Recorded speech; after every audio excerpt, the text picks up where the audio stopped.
And we're live. Hi, guys. Um, so two things. One, you might notice that we have Crimson here. Hello.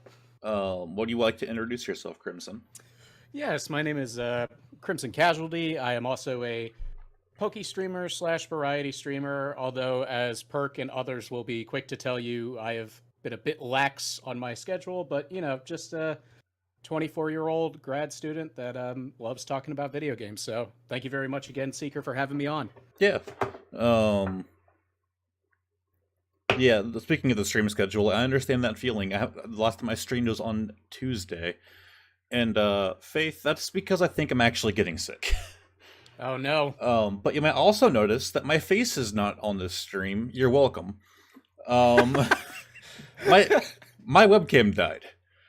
I don't know what's wrong with it. It'll turn on for a couple seconds and then just stop. I have sent a email into Logitech. Technically, all their things are guaranteed for 2 years. But they take up to like 48 hours or so to get back. So I haven't heard back from them yet.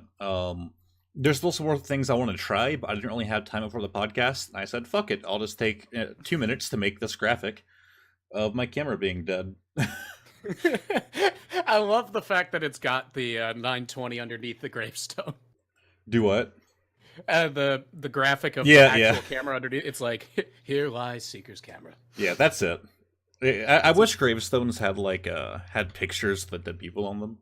Uh, I don't know. I would then just make a stupid face and say, "This is the one you have to put on my gravestone," and they're like, "Ugh." We want to remember him as a nice guy, but my God, he just made such an ugly face. Welcome to stream there, Pineapple. What's up, Pineapple Snake? That is a awesome name, by the way. All my viewers have awesome names. You've not realized that yet? Yeah, I didn't read Fate's full name of Uwu. Yeah, that's the important part, honestly. I appreciate that. We have a lot of weird names in this Discord. We also have like 3 guys with the word guy in their name. I mean, that's not. I mean, my name was literally just. I was trying to come up with something that sounded cool. At first, I wanted to do like Red Wasp, but in like the scientific name. So I thought it was Crimson Vespa. Turns out Vespa isn't the name for a wasp. It's the name of a scooter that looks pathetic. And I'm like, all right. I Yeah, probably you need to mentioned change that once. No. I was just like, I can't do death because Crimson Death was taken. I'm like, what's another word for death? Sure, let's go with that. Crimson Death. Well, like the Red Death. It's like a Yeah. red. I don't know. I have a very odd. I think I've process. told you this before. I had a friend who, one of his first ever usernames was Esdeath, because he was like an edgy teenager. I mean, to be Yeah. granted, we were like 13, 14. Everybody has edgy names back then. Oh yeah, mine was Nightmare. I love Soul Beautiful. Calibur, man. But Oh, Nightmare's great. even though I sucked as Nightmare, I never really played Nightmare. I just liked the character. Oh, its design looks great. I can't play Soul Yeah. Calibur for shit, but But no, if you read out his name, his name was Easy Death. yeah. And he got made fun of a lot for that, especially because we played a lot of Halo Reach back in the day, like split screen. And Yep. actually, I still have that Xbox. His account is still on there. That is So awesome. Easy Death still exists. Um, People live on. and like every time he died, we'd make fun of him because it's Easy Death. And You got an easy death. he changed it about a year later to oh god, what was it? He has another new name now, but his name was Hugh Jazz. Oh my God. But now it's Just Bobby Apples. Oh, Just went from like one name to another that like you would say on a prank call. yeah. Running That's down the awesome, street in though. my Vespa gets all the hose. I mean, Pineapple's not wrong, but Yeah. I don't think I could pull off the amazing, sexy Vespa look. Now, did you not go with that username because of like copyright reasons, or just because of the? Just because I thought it meant something else, because where I live in the deep south, we've got the red paper wasps, and I'm like, I'd like to make a name after that, because even though I hate them, they look cool, but then calling myself a red scooter did not sound nearly as cool in my mind. Or catchy. They're like, all right, I guess you're a big fan of See, Vespas, and I'm like, Costello, who was still not back, his laptop is still having issues. He actually has a similar issue, but his is a little bit different. See, his full username is Costello Music. If you don't know, that was actually they still exist, but they're not as big as they used to be. They're like a music publisher. And that is the Oh, full okay. name of the company. Oh God. So his issue is if he starts like blowing up on Twitch or anything, or he wants to do merch or something, he kind of can't. Because the name is copyrighted. Yes, so he's looking at changing his name, and he really hates the fact that he has to because he's been going on like that for like a long time. Well, what he can do is if they're a smaller publisher now, they you just wait for them to declare bankruptcy, and then you're fine. I don't think the word smaller really justifies it. I think they're still really big. They're just not as big as they used to be. Dang it. Okay, well, we could still wait. It's We kind can of like the hold out for- Tosh.0 syndrome. Like Daniel Tosh is still really big, but no one really remembers him. Yeah, no one talks about him as much as when he first started doing Yeah. Tosh.0. Like he's still around. Oh yeah, But no one really knows that. he's had a few good web redemptions or whatever that thing was. Like he had Ricky Bergwick on one time, and that was pretty cool. But I agree, it was like after I don't even know, like maybe 2013, 2014, he just kind of dropped off. Yeah. So, what are we talking about today, Seeker? We have not too many articles, but we're gonna try and drag them out, which I'm sure you guys love to hear. Listen, I'm a journalism major. If there's one thing I know how to do, it's drag out a story. Oh shit! I just made a mistake. I forgot to start recording. So if you're watching this on YouTube, you're gonna realize it's low quality. That's because I'm going to be downloading the VOD. So Do you want to start recording now so you can cut in the recording? see, then I don't have to open up my video editor, and that takes too much work. No, I understand. No, I actually have this program that lets you download VODs in decently high quality. Oh, that's cool. Yeah, the guy who made it distributes it for free. I actually sent him an email like, "Dude, you saved the podcast," because I forgot to record one a while back, and it was like a really good one. Yeah. And like I sent him an email like, "Dude, you saved my ass." It's always nice when people develop software like that and they put it out there for essentially just donations or helping to support it. I Yeah. mean, same with OBS. I mean, freaking OBS changed the game for streaming. I forgot to open. You guys are going to be seeing me open two things on stream. Sorry about that. Oh, did that just? It is no longer recording my screen. Oh no! What did I do? Don't worry, Chad. I will keep you entertained. I don't know why it's not doing it anymore. Alright, here, I'm gonna do this real quick. Why is it not recording this screen? Wait, it worked for a second. No, I set it for my second monitor. Oh. Well, then maybe just do, if you have to, your second monitor and just switch everything around. I forgot to launch stream labels and my bot. And yeah. We need like elevator pitch music right now. Here, maybe I'll do that. Fuck. Literally launching my bot did that. This is really underrated channel. All right. Here at Seeker 227, we're just gonna move things strive for around. perfection. There we go. That should work. All right, that'll work. I love that dog picture so much. It's great. That's like our mascot now, even though it's probably a licensed photo or something. Yeah, we licensed the photo. We own that dog and we own that Soviet hat. When you search for doggo, it's one of the first results. I'm sure it can't be copyrighted. Hey, Brandling, welcome to stream. So what were we even saying? I forgot. I was making the joke of I'm a journalism major, so I know how to stretch out a story, and I was asking what we have to review on this podcast. Oh yeah, yeah. Stock photo. Hey, on the upside, you no longer see my activate Windows watermark. So. Oh, but that's what made it special. It's not pirated, by the way, guys. People always think, "Hey, well, there's a watermark. It's pirated." It's not pirated. You can have a lot of business versions of Windows software that asks you to register it, but it can all still be fully licensed. Yeah. It also, even though it's a business one, and you tell it to not force updates, it'll force updates. Because it does whatever it wants. Yeah, and it sucks when you're running an arcade and your server runs on Windows 7. And out of nowhere, all of your games start turning off. No. And you have to call the company who runs your server, and they remote in, and they're like, "Oh, you're getting an update." And you're like, I didn't ask for an update. And they're like, well, you're getting one. Yeah, and then it'll like slow down the server and fucking it it it makes me angry.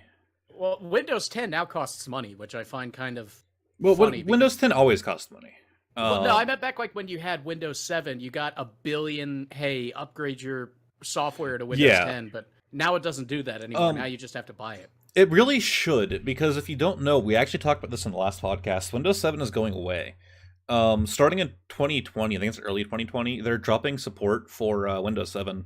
Yeah. Well, I mean, one of the companies that I do freelance work for, we use Windows XP. Oh, and God. yeah, I know they dropped support from that for a while, but we've never had any issues with a lack of like security. We just download a bunch of third-party applications, and it works fine. I know I'm definitely hearing that Windows isn't going to support it. Makes it a bit more concerning, but I don't think that's a massive issue. But you also said Windows XP, and... Well, you know, I can't control that. I don't run that company. Why Windows XP? Okay, to be fair, at the motion theater that I also work at, same company, we there's like guns that you use to shoot, and the server for the light guns is actually Windows XP. That's pretty funny. I actually have a picture I took that ended up being pretty great. I can probably send it to myself on Discord so I can like pull it up on the stream. Actually, I'm gonna send it to you on Discord. Okay, and then where do I need to put it? Oh, I'm just gonna pull it up on the stream. I'm just gonna use you as a way to send it from my phone to my computer. I'm gonna start using you for file transfers. Excellent. So no, actually, the server crashed the other day. And whenever you pull it out, because it's kind of like a laptop, whenever you pull it out, one of the cables actually comes loose, so it makes the entire screen like green, right? So everything's like a green font over it. Well, another fun note, my camera on my phone is really blurry unless I set it for like the wide angle mode. So it's in wide angle with that green screen effect. That's actually really cool. Which turned it into Fallout 3 terminal mode. That's what I was gonna say. It literally looks like a terminal from Fallout. Yeah, like it makes me happy. Oh my god. So it like made it like rounded out. I just started to like hand motion that. My camera is not on. Well, it doesn't work. It's still plugged in. It just doesn't do anything. But I started like motion that out. Windows XP makes me think of playing Minecraft 1.6 on my Windows 7 computer. Oh god, that actually kind of hit me with a bit of nostalgia because same. I remember when Windows 7 was new. Of course, I also remember when XP was new, but then there was Vista. Nobody talked about it.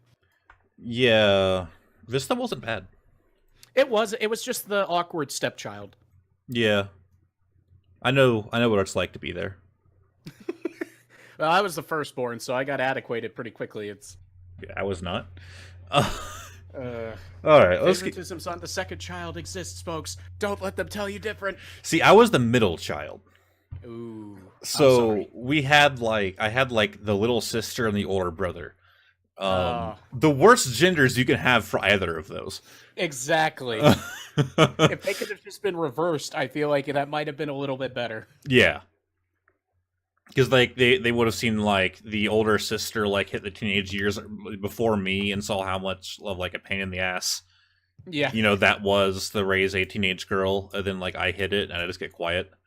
I can't imagine because like I already have a younger sister, and being diabetic, I kind of hit puberty almost at the same time as her. So I'm like, to my parents, I was like, I'm sorry. Yeah, sorry. Anna actually is in chat. She was the middle two all girls. That's true. They're actually all 10 years apart. Her older sister is 10 years older than her, and her younger sister is 10 years younger than her. That's crazy. Yeah. Like, gosh. More power to your parents then, Titan. That is like, good night. Yeah, so like her older sister isn't like didn't really grow up with her too much. Right. Yeah. So let's go into our first article. Smelly gamers. No. Epic first.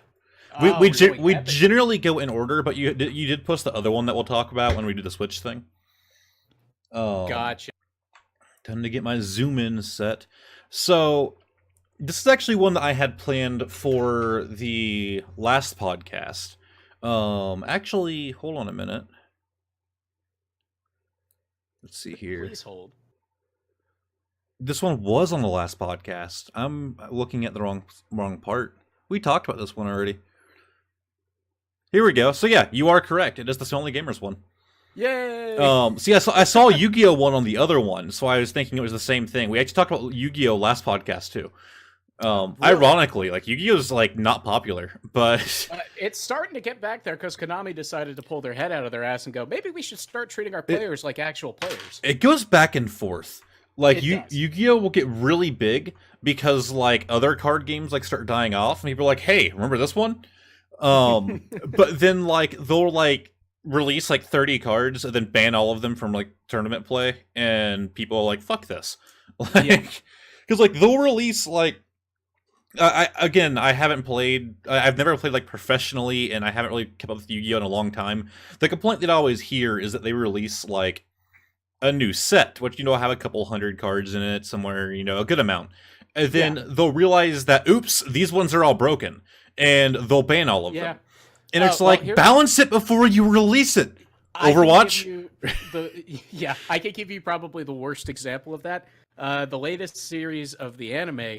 The main character's boss monster got banned because it was so broken. They tried to ban every card that could make it, but they realized it didn't matter. People were going to find other cards to use it. So if you're watching the latest season of Yu-Gi-Oh, that guy's monster is banned. You cannot play with that card. I'm like...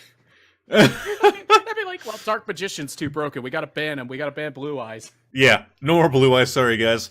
See, remember, like, when you're a little kid, you're playing card games, right? You don't tend to, like, know all of the rules. You're just kind of playing with the rules that you understand, right? Exactly. So, when I was really little, Yu-Gi-Oh! Was big. And we used to play it at my old babysitter's. And, like, I'm talking, like, little kid. And, I didn't know that you can only have a certain number of Exodia pieces in your deck.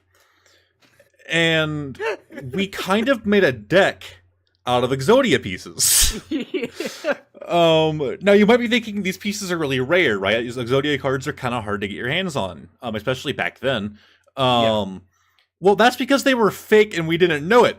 So that's awesome. We had gotten like fake printed Exodia cards. We thought they were real. Of course, we learned when we were older that they weren't and threw them away. And made a deck out of all Exodia cards. So it just was not fair.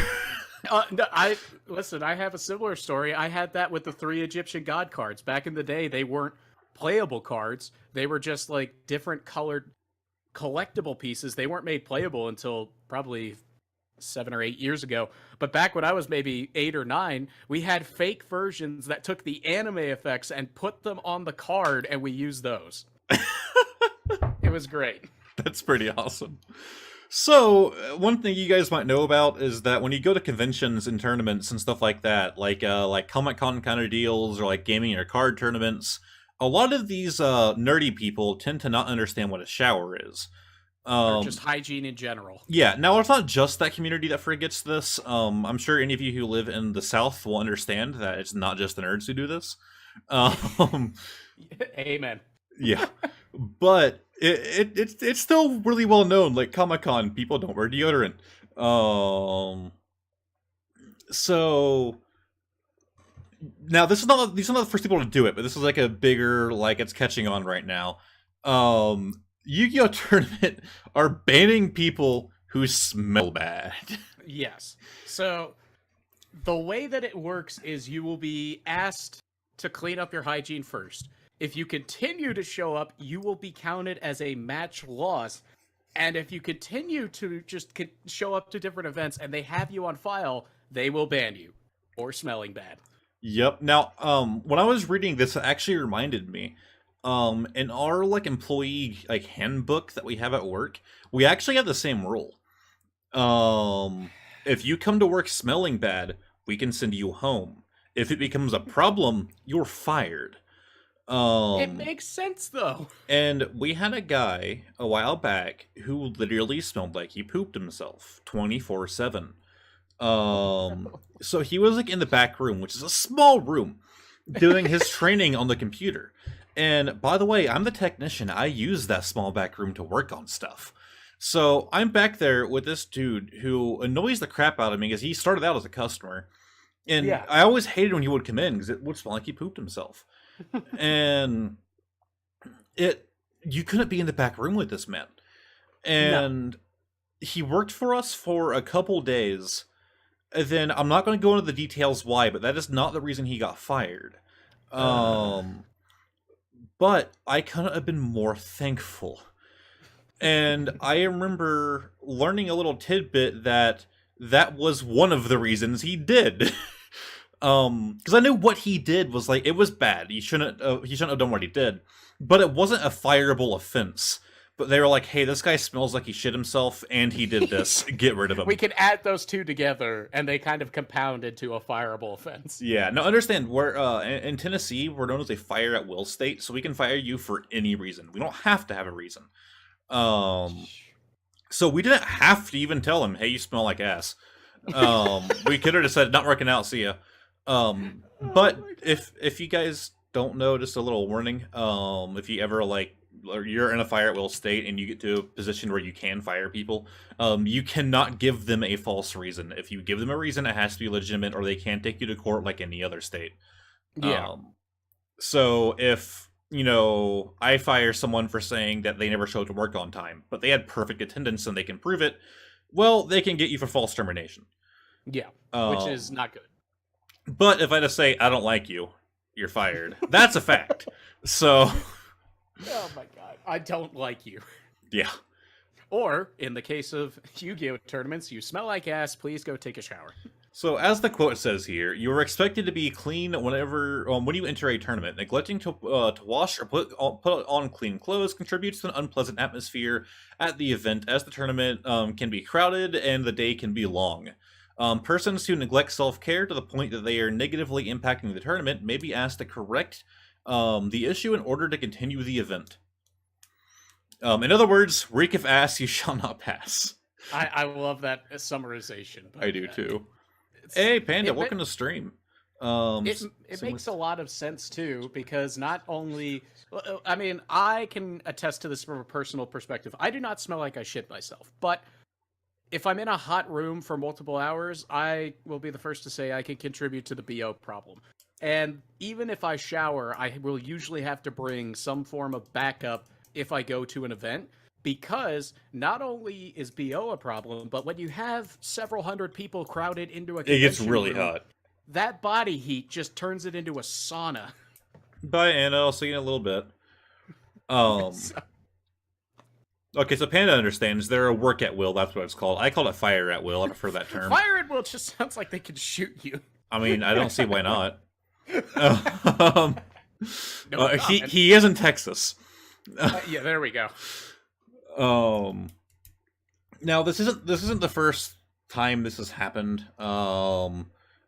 Previous like tournaments and stuff like that have done this. I think Smash did it last year. Yeah. Fire at will. Sorry, sorry. Will the day has come. But yeah, it's been done before. This isn't the first time, but I guess it's like just now, like catching wind, literally. Literally. I had to. That was a good joke. I can't even be mad. But I don't know, man. Like, this should have been a thing a long time ago. But I feel like, but maybe this is because I'm just too common sense oriented. This shouldn't have to be a rule. Yeah. This should just be something that you are able to recognize yourself without anybody else telling you. Well, see, that's the issue, though, is people who smell like ass 24/7 don't know that. They can't smell it anymore. They have become immune to the smell. Yeah. As this Febreze, I think it was Febreze, my own Lysol commercials would say, it's nose blind. Semi-professionally, and I agree. I've played against some people who are just skunky and not even weed skunk. Oh, God. That was another problem. They did this about 2 years ago. They had to make a rule that said you couldn't show up to a Yu-Gi-Oh! Event drunk or high. Because it was a big problem. See, I remember I have a friend who's big into Magic, and I went to a couple of the tournaments with him. I actually participated in like 2 of them and did not do well. But hey, I beat one dude. But it was complete luck. I sucked. The dude was much better than me. I just got all the good shit. He got all the bad shit. So, hey, a win's a win, man. Yeah. But technically, I am registered with Wizards of West Coast, so that win is recorded. That's really cool. But they would actually do this. It was like a 2-story game store that actually closed down about a year ago. And the bottom floor is where they would do it, almost like a basement. And they would have like a bunch of tables down there, all of that. And there wouldn't be an employee down there. Just because they were slow enough, didn't make enough money, they couldn't afford to have an employee running the store and someone watching the tournaments. Right. So they would generally just kind of take someone, put them in charge, someone like trustworthy who's going to be participating, and let it go. But they had an issue with a lot of underage kids like vaping and smoking and shit. So like a bunch of like, first off, it would be a little weird because this is like right next to a high school. So there's a lot of high school students here, a couple middle school, but not many. But there was one dude who was like in his 50s who would show up to every single one. Bad touch. Yeah. But to be fair, he kind of kept to himself. Hey, Eighth, just resub for 7-month streak. Thank you very much, Eighth. If you guys don't know who Eighth is, he's a Poke streamer. He's like the best Poke streamer. Go check him out. He's actually a part of Team Mochi now. As one of his good friends, Wispy Wafer is a Twitch partner now, and was able to make a stream team. I haven't watched everybody in the team, but the ones that I have are pretty awesome. I always forget her name, Eighth, but you tend to host her a lot. The one with the dabbing gloomy emote. Like, she is like one of my new favorite streamers. That one, Nicole B. Yeah, she is awesome. I do need to watch her streams more though. The quiet ones, the ones you gotta look out for. Yeah, that's very true. That's a true statement outside of hygiene. Yeah, but no, it was just, so not only did you have some people that smelled like complete crap in that little enclosed space, but you had like people like underage kids like vaping down there. I understand at the time I went to the second tournament, I was actually an adult. I was like 19, I think, so somewhere around there, and there were some people like my age there. I wasn't 50 like the one dude. Who doesn't seem to know anybody there. He just heard about Magic tournaments, and he's like, fuck yeah.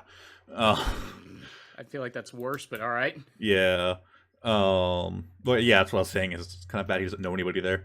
But like, you know, the kids would go like outside the back where like there's not a parking lot. Well, there is, but like no one's out there that late at night, and they'd go out there and smoke there, and it just wasn't good. But the sort a lawsuit waiting to happen. Well, basically some of the employees knew about it and didn't say anything, because they were teenagers too. Oh my god! But I guess the owner caught wind of it and was like, "Fucking stop, or you're gone."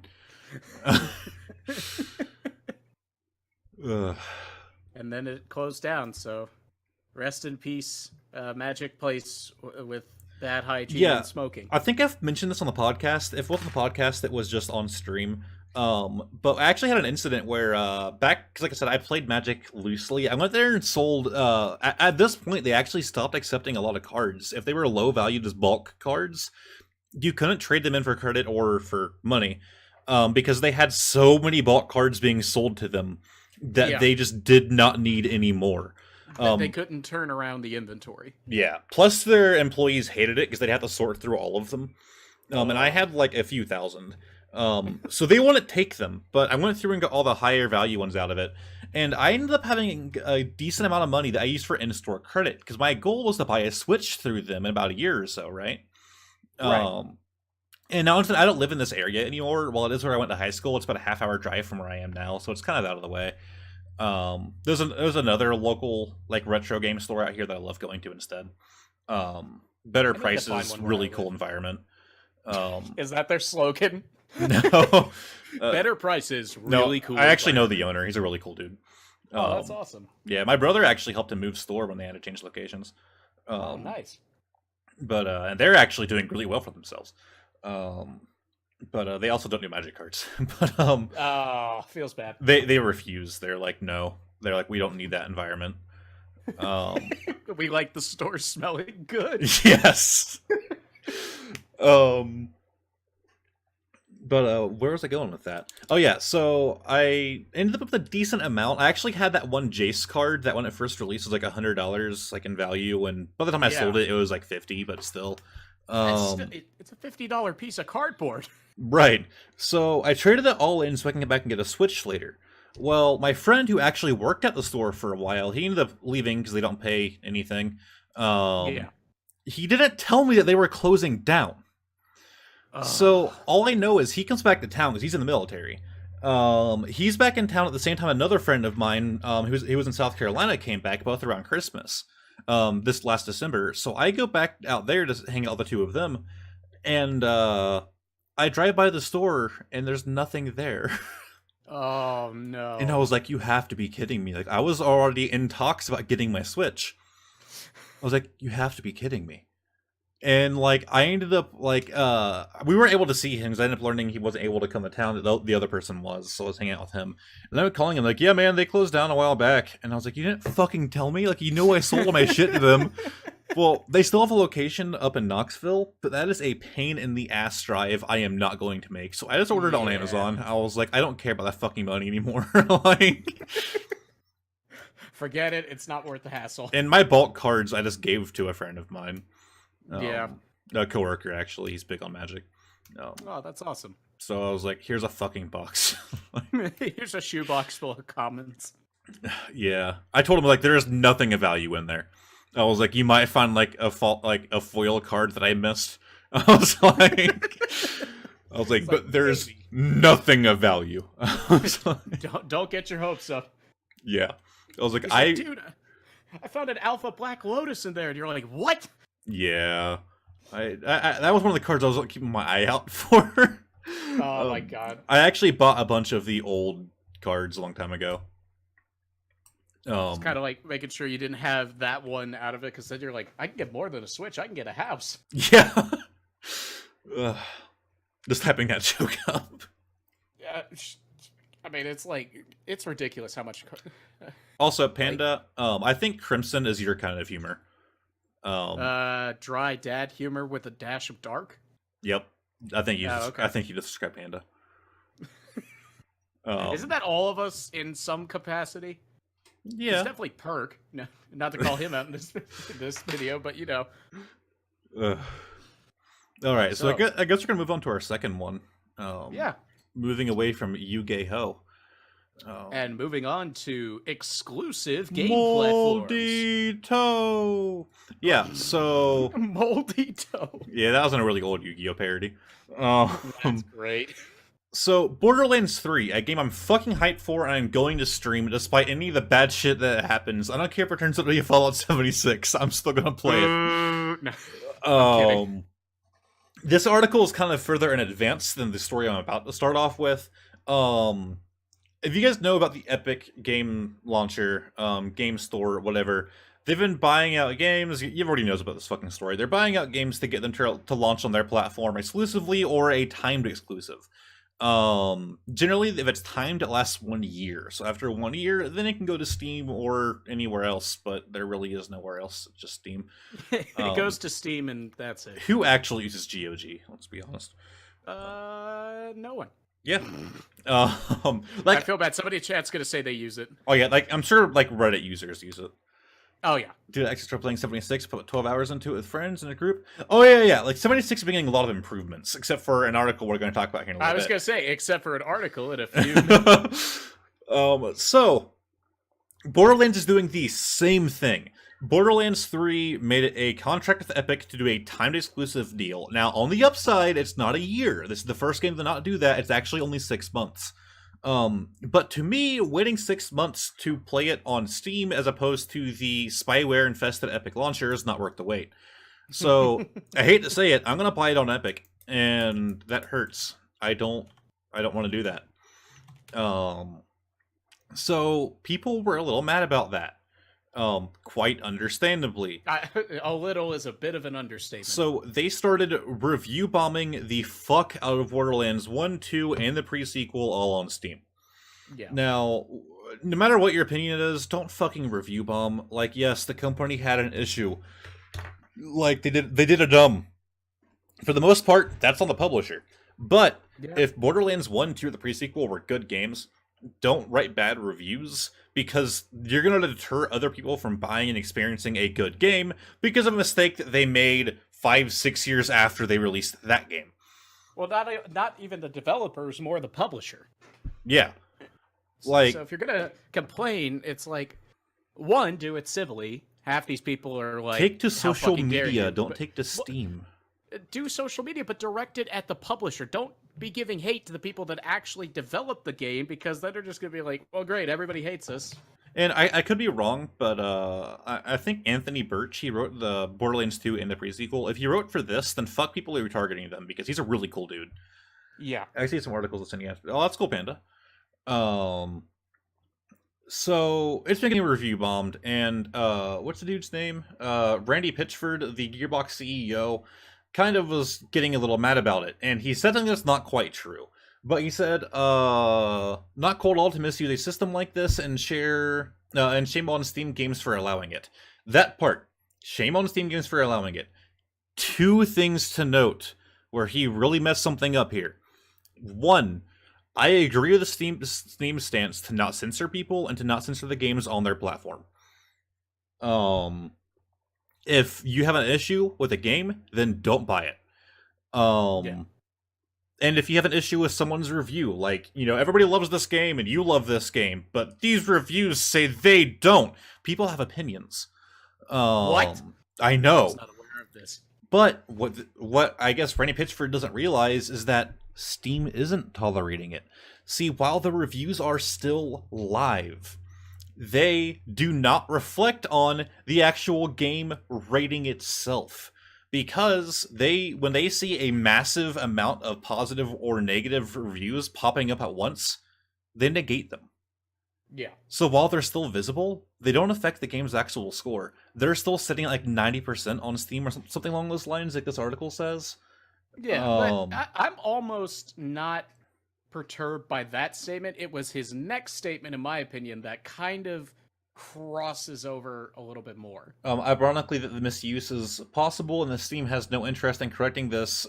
This misuse makes me kind of happy about 2K's decision, and makes me want to reconsider Gearbox's publishing current posture on the platform. So what he's trying to say is, oh, well, just not go to Steam at all because they're letting people, review bomb us. And like, no, they're not. Like, no, they're not going to censor people and take down their review. Their opinion still matters, even if it's a shitty opinion. But they're not letting it affect your game's score. They still have visibility on the site. Yeah, like it's still going to pop up as a high rating game because it is a high rating game. They're just not going to count those review bombs in the rating.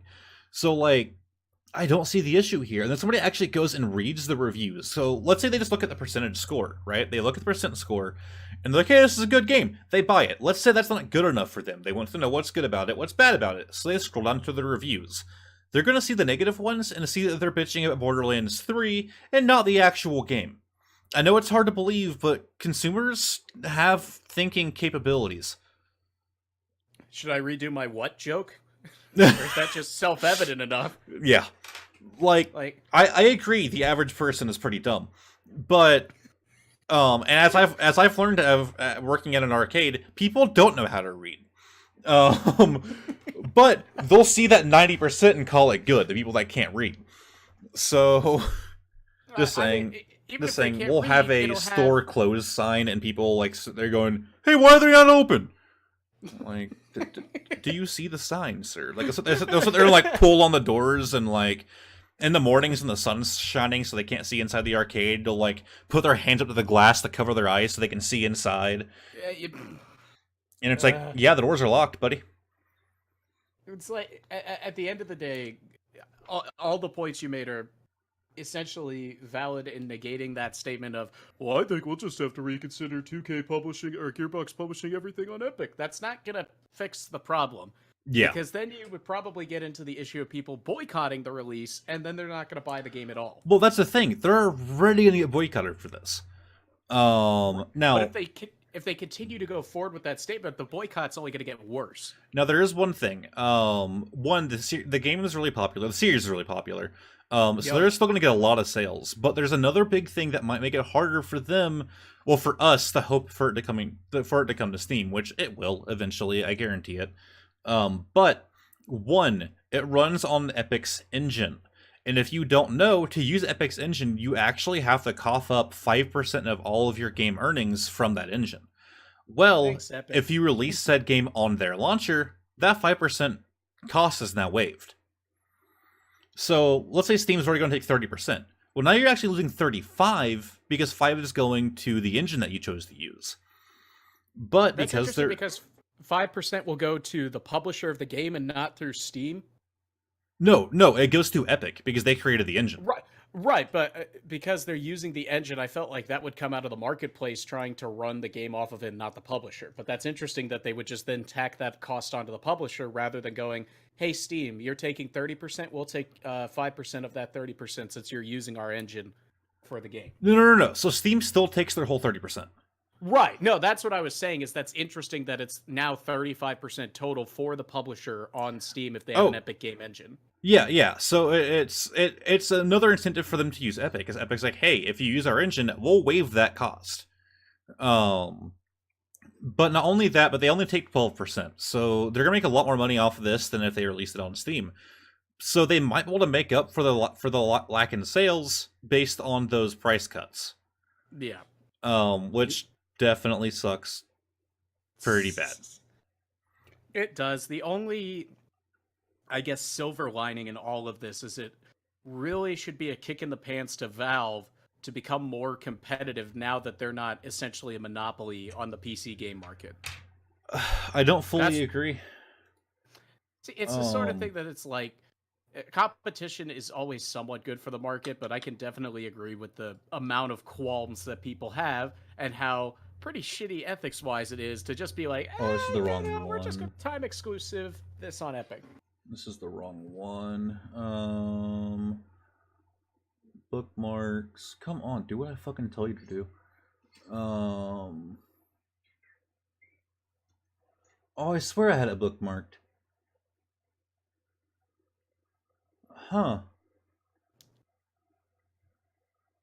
Okay, this chart will work good enough. I don't have my chart that I made bookmarked, apparently. Actually, maybe I can find it. Or did I use my other email for this? It might not be on this email. I probably shouldn't pull up my Google Sheets on stream. Quick, everybody just in take his case. social security number. No, I'm kidding. Okay, do so not here do it that. is. So this is actually a chart that I made that compares the Game Store launchers. So while yes, Steam is going to take a bit of a hit from the fact that they give less money to the publisher or developer. Look at everything in red. If it's in red, it means that they don't offer it. If it's in green, it means that it does. So Epic's here on the right, Steam's here on the left. Steam offers 1,000 more services than anybody else. They offer, out of all the services listed, they offer 39 of them. They don't offer 2, and 1 is in the gray zone. Epic only offers 12 as opposed to Steam's 39. They don't have 28 as opposed to Steam's not having 2, and they are all in the gray zone on 2 of them. I was about to say that's a lot of red. Yeah.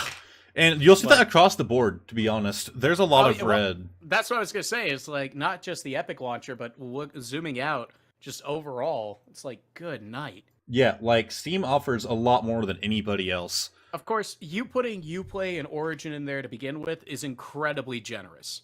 Yeah. Incredibly generous. You might notice GOG is not in here. What other ones are in there, though? I'm kind of curious. We have Steam, Epic Launcher, Uplay, Origin, Microsoft Store, Discord Store, Battle.net, Twitch Store, and Bethesda Launcher. I can't believe Battle.net is still a thing. Like, yeah, and actually, some of these, like, you look at, like, the number of games, and, like, they don't have it listed anymore online, but some of these were easy for me to figure out. I launched the Blizzard launcher. The answer is 10. Just counted them. Yeah. And then Bethesda's the same way. I counted it. There are 56. And then Discord store, the number was 110 based on like a number that I found online. Then like some of them are more like hard to find out. Uplay, a developer, had said on a forum post that they have a few thousand games, including DLC. That was the closest number I can get, was a few thousand. Okay, but how big of a percentage is DLC when we're talking about Uplay? Not to be rude, but you know. Yes. Come on. And then you look at some games where they have like 900 DLCs for every skin. Exactly. And then you could be like, well, we've got 1,000 games on there. Granted, it's one game and you could buy 1,000 skins, but you know, it's 1,000 games. Yeah. I mean, it's the... Like, I've been playing Earth Defense Force lately, and there's like 15 DLC for that game. Granted, like half of them are free. Yeah. But like, yeah, like you can't count that as 16 different games. Like that. Oh god. That is one game. Yep. Don't you dare say. It's worse with vehicle simulators where they have like different colored trucks. Oh yeah. Have you ever looked at Train Simulator? I think the full game costs like $2,000 to buy on Steam. It's kind of ridiculous. I mean, actually, I'm not gonna lie. My favorite thing ever was it War Thunder? I'm thinking of. They did like the best April Fool's joke ever. I think it was War Thunder. Thunder, April Fools. I was gonna say I didn't see a ton of April Fool's jokes this year. Oh wait, here it is. Okay, this is back in 2014. Ladies and gentlemen, Baron here. There, if you play the game on April 1st, it's a serious like war simulator, like plane simulator. Yeah. This giant snail would appear on the map that would like shoot lightning, and it was like destroying the city. That's awesome. Look at its face. But the developer, a snail is their logo. Okay, that makes it even better. Like its face just. It like shoots lightning. It will attack you. It's destroying the city. That's how you do April Fool's jokes, right? It really is. That is so good. Actually, like a month or so ago, Discord posted on Twitter, should we force everyone to use light theme on April 1st? Wait, there's a dark theme for Discord? Don't you dare. I'm being serious right now. Are you using the light theme? Am I? What is the light theme? Is it blinding to look at? It's white, but I didn't really think it was blinding. Okay. Look on stream for a second. This is dark mode. Alright, I'm waiting for it to come up because I still see the snail. Yeah. Oh. How do I do that? Oh my god, you're using light mode! I feel like a grandma right now. What the hell? I just think the display settings. Jeez, that is, glad I'm not sharing my screen right now. That hurts. I mean, I've always used dark mode. That hurts me. I'm not gonna lie, when I first started using Discord, like, I saw someone using dark mode, and I was like, what the fuck is that? So, like, I had the same revelation, but it was within, like, about a week or two of starting using Discord. And now, it's like a habit for me. If I download an app on my phone or my computer, first thing I look for is dark mode. See, I still have light mode on for Twitch, too, but I know that Twitch has a dark mode, I just don't like it. Oh, I like it. I don't know. Maybe it's because I have bad eyesight. I need the blinding light to remind me my retina's still I have bad eyes, but my eyes also dry out easy, so I can't stand bright light. Gotcha. Looking for 2 seconds, I saw a giant kaiju snail in War Thunder. Yeah, it is like the best April Fool's joke ever. That doesn't have anything to do with the Epic launcher, but it transitioned into something much more beautiful than that is usually how this goes down. Yeah, we should probably pull that back up. Well, I was gonna say, I don't know if you had anything else to say on that, or if we wanted to ask for Panda's opinion on the latest in Fallout 76 controversy. Let's go ahead and do that. Make it sound like a news story. Yeah. Breaking news. Fallout 76 does something stupid again and people are pissed. Wait, well, hold on. Are you saying that Bethesda messed up this game? I think so at this point. I think, when did it come out? How long ago? 7 years ago? It feels like that long. 7 years ago. I mean, it seems like every other week there's 2 weeks after the release of Fallout New Vegas. Well, I mean, it feels like that long. Am I wrong? Anyways, they're going pay to win. They've gotten desperate for trying to turn a profit on this game, which, to be fair, they're already turning a profit, but I guess not good enough. Not good enough for their shareholders. In case you're wondering, guys, Fallout 76 wasn't entirely what they wanted to do. From what I've heard, rumors, the publishers kind of forced their hand on it. They wanted them to do an online game. So obviously they had talked about wanting to do Fallout before, like multiplayer, and even Elder Scrolls multiplayer, which, by the way, the Skyrim multiplayer beta is out now, and it's fucking awesome. I was about to say, but what about Elder Scrolls Online? Oh, God. That wasn't even Bethesda, really. I know, that was the point, though. I actually liked ESO after they, like, relaunched it. Well, yeah. Selling repair kits you have to buy on the go because it's survival mode, unless it's only used in adventure mode. I'm pretty sure you can buy the pay-to-win items in both. Which, by the way, I still want to get Fallout 76. I just can't justify spending more than $30 on it. Oh, my chest. So yeah, they added a repair kit feature that some believe goes against Bethesda's assertions that the game would not include pay-to-win items. No, it does go against it. Scheduled to release in the weeks following Patch 8, there will be 2 types of repair kits available, basic and improved. According to Bethesda, improved repair kits are rare items that Bethesda plan to award you for free as you take on various types of in-game content, while basic repair kits will be unlockable in the Atomic Shop using items you purchased or those you've earned for free by completing in-game challenges. And therein lies the issue. So, no, you can't get the advanced ones by paying for them. But you can just buy 1,000 of the other ones. Exactly. Like, why spend 17 hours grinding for one when you could buy 100 for the low price of $10? Yeah. I get, like, not everyone's gonna spend money on it, but people will.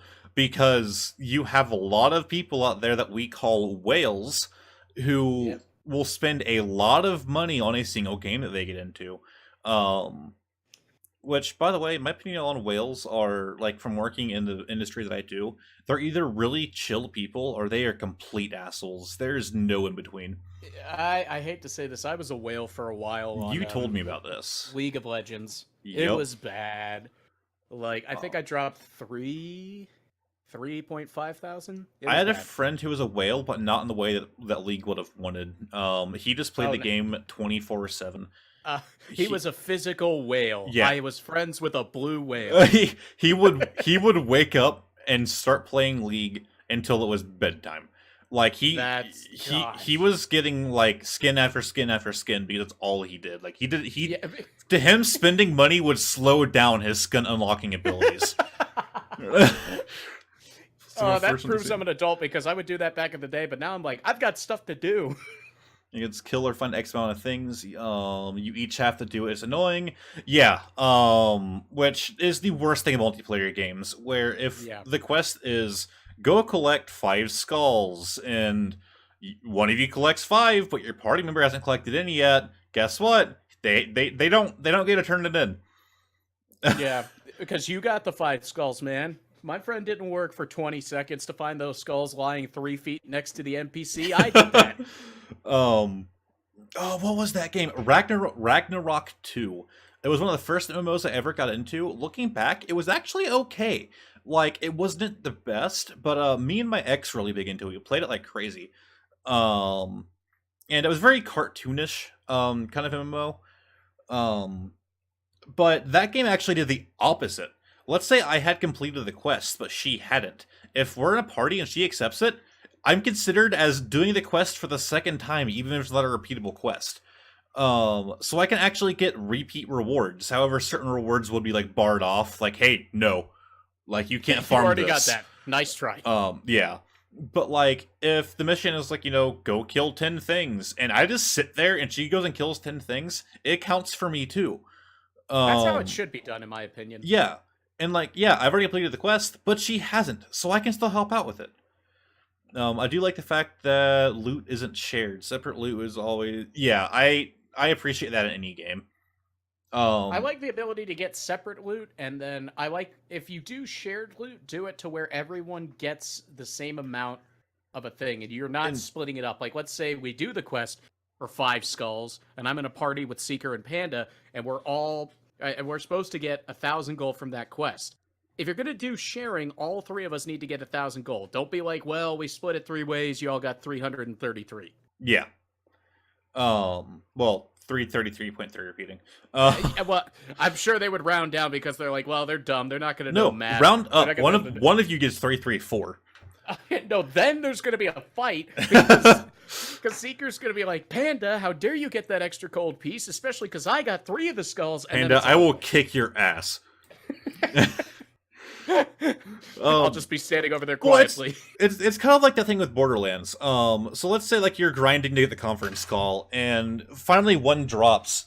Only one of you gets the conference call, and even though 4 of you are grinding for it, how it should work, in my opinion, is no, they shouldn't drop 4 for each of you, and no, they shouldn't have 1 drop in my world, 1 drop in Panda's, 1 drop in Crimson's. Like, what they should do is have everyone have their own loot spawn. Yeah. So you can't see somebody else's loot, but you can see your own. Actually, the MMO Terra does something kind of like that. There are relic weapons that you can only collect it if it binds to you. Yep, they bind to your character. I actually used to play Terra a good bit, and I did like the way that they handed. Well, I liked it, except for some of the classes made me feel deeply uncomfortable. But other than that, I'm sorry. The Ellen class was just like, why? Oh yeah, you are. I like the Papori. I can't even remember who I was. I made a Papori who was a panda. His name was Pimp Panda, and he had a tattoo on the back of his head of a panda. That's badass. We'll see. It's just like, it goes all the way panda. Yeah, he was an archer. Like every other person that I play. Actually, my best character, who I still use to this day, he is the high elf class. Race. Yeah. He's also an archer.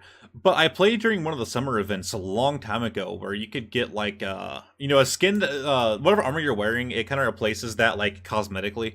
Right. There's cosmetic slots and then there's actual armor slots. Right. So what this cosmetic slot does is it removes all of your clothing except for a pair of red swimming trunks. So as my character is pale as fuck, I look like a pile of ash. Well, it also gives me heart-shaped sunglasses, and my bow is made out of bananas and a watermelon slice. That's awesome. So while I go into dungeons with all these people that they try to make themselves look as badass as possible, I am this glowing white dude with a banana bow. But then I got a mount from the giveaway. If you downloaded Terra for Steam when it first went to Steam, you would get this giant golden mount with a throne on top of it. Yep. And it was like a scarab. It had multiple legs, and it would move pretty quickly. It's like a mechanical scarab. They had a golden throne on top, and so you would sit on that throne while the scarab moves. It is so great watching this beach elf with his banana bow ride on a golden throne. That is the best thing about MMORPGs, in my opinion, is just being able to have cosmetic slots and just completely tell the game, yeah, I could look badass, or I could look completely ridiculous. Yes. Which, by the way, those cosmetic items sell for a fuck ton now. I had the other 2 colors of swimming trunks too. I had the blue and the yellow, and I sold them for at least 7 or 8 times the amount of gold I had ever had. That's disgusting. Each. I am fucking loaded in that game now. I would like to point out that Panda says he does not go all the way on the first day. Why would you not, Panda? Because I said he went all the way, Panda, with your Pimp Panda. I go all the way before. You know what? I didn't even process the fact that I had Pimp Panda with a panda tattoo, and I mentioned that while Panda's on the stream. Yep. I did not even piece that together. Yep, it's like quintuple pandas. I did not piece that together. Statement. That was my first character ever. I was playing Terra, I saw that you could make adorable little pandas. I'm like, fuck yes. I'm just not to deviate too far into the Terra rabbit hole, I just didn't like how certain classes could only be used by certain races. Yup. And certain i.e. genders. Ellen.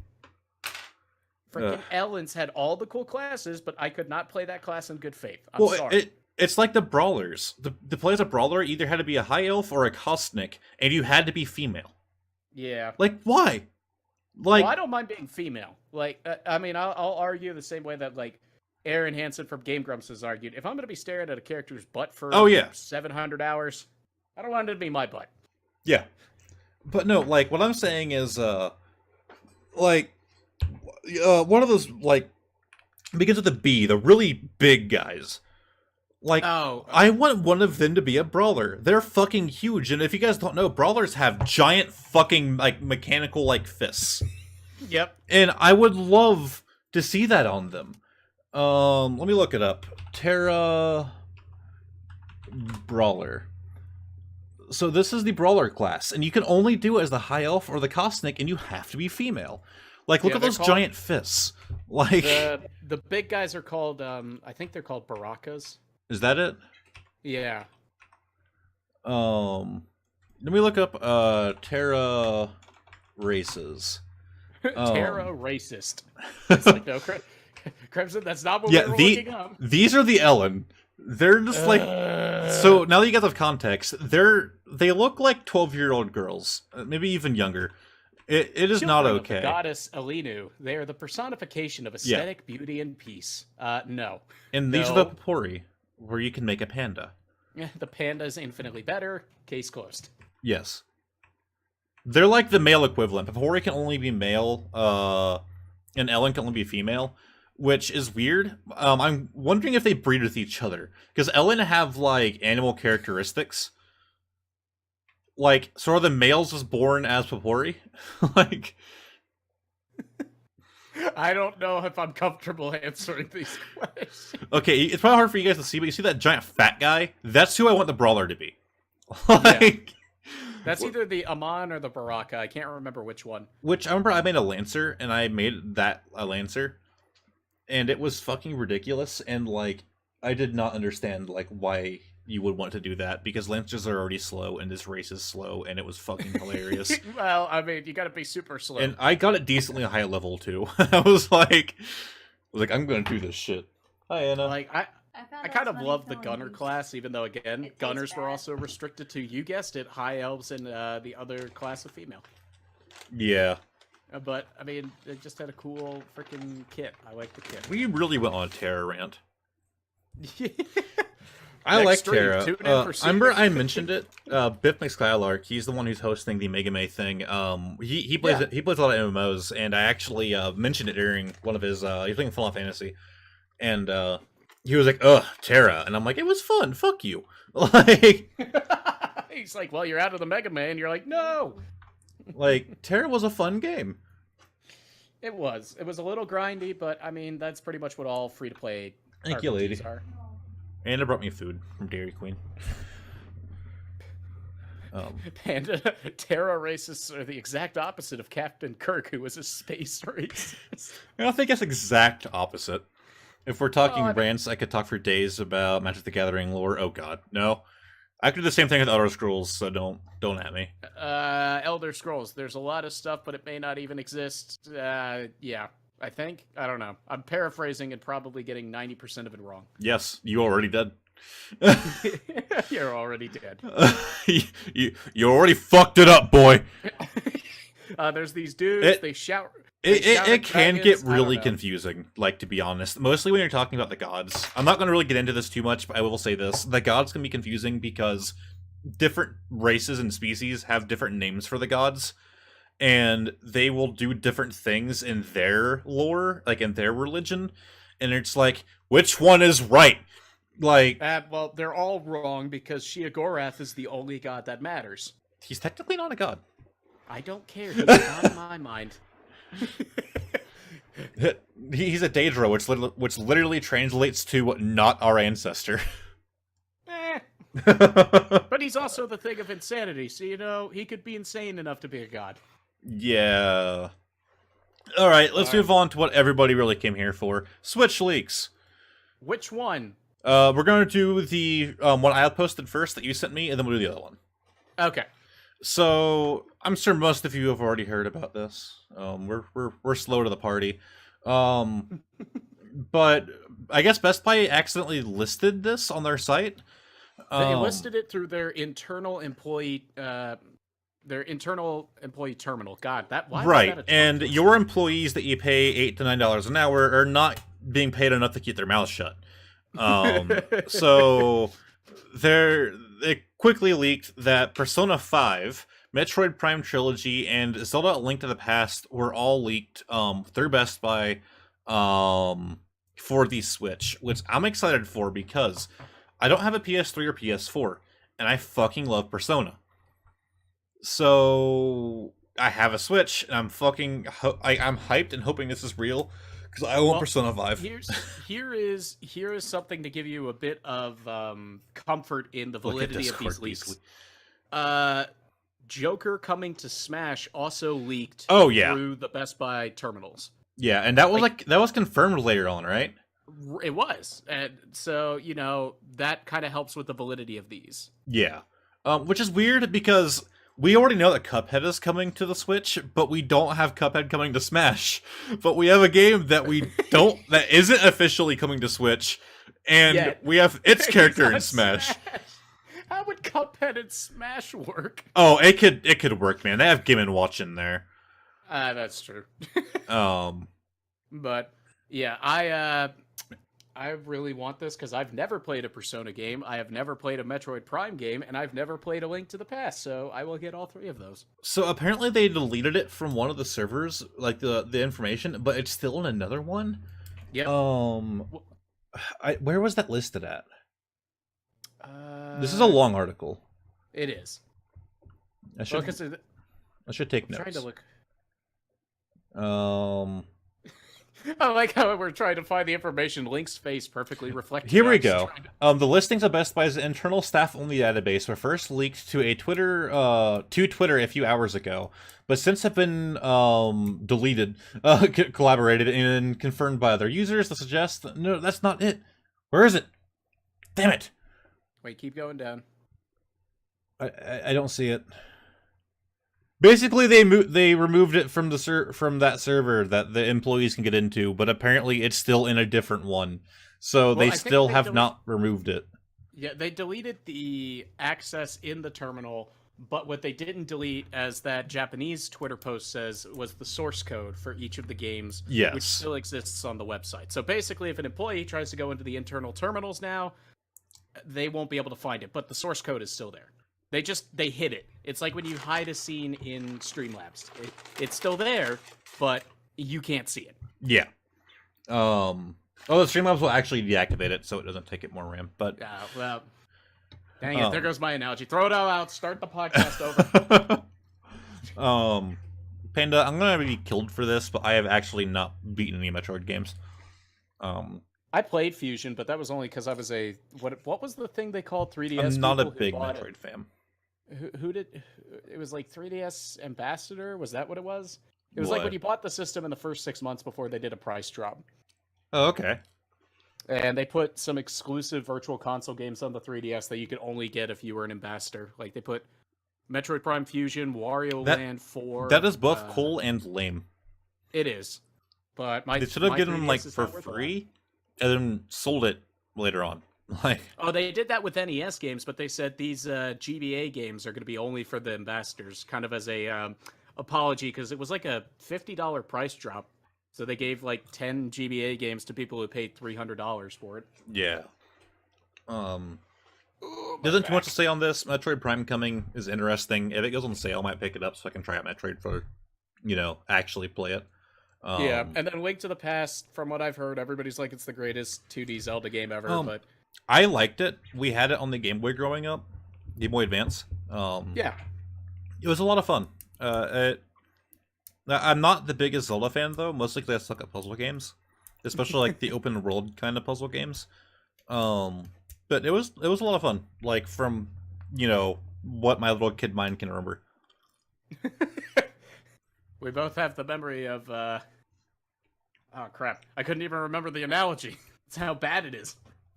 Oh, you still have a Gen 1 3DS. Okay, Panda, so you actually had those. Oh yeah, I do too. I just put everything on my new 3DS XL because I am the wanted to- opposite of an early adopter. I have never gotten a console anywhere near release. I got I the Xbox One years after release. I just not got my Switch a few months ago. Like I never get a console at release. I don't think I have either. I waited until X and Y release to actually get a 3DS. And even then, I had actually picked up the 2DS as it was cheaper. It was like $150. Yeah. But then later down the line, they released a new 3DS, and that's the closest to release I actually bought a DS or any console. I bought it probably a couple months after it released. I think the only console I would have been an early adopter besides the 3DS was the original Wii. And that's only because I begged my parents for it. And not like the typical, hey, Dad, I really want this. Like, I think I berated them for 6 months. Oh my god. Before it came out. Because, let's see, 2006, I was 11. I got my first Wii about a year ago. I'm not kidding. A little bit later than a little. Just a tiny bit later. But see, it's kind of a good thing to not be an early adopter because look at like the Wii U. Cheap. Well, look at the Wii U or the Vita. Like, listen, I didn't even buy the Wii U. All of these Switch ports of Wii U games that everybody's like, oh, I already played this. I'm like, I have not played any of these games, so these are all new games to me. There are actually really good Wii U games. My brother has one. Like the Star Fox Wii U game was fucking awesome.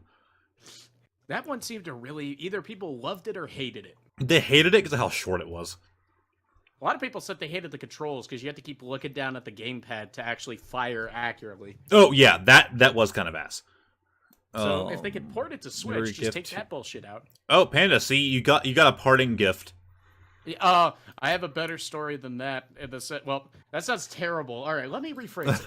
I have a similar story of... Yeah, she cheated on me. Yeah, no, being with one of my exes. For Christmas, she told me she had gotten me a giant Kyogre plush because she knew Kyogre was my favorite Pokemon from the Pokemon Center. And she was importing it from Japan. And we ended up breaking up about a week after she told me, and I never got it. Oh my god.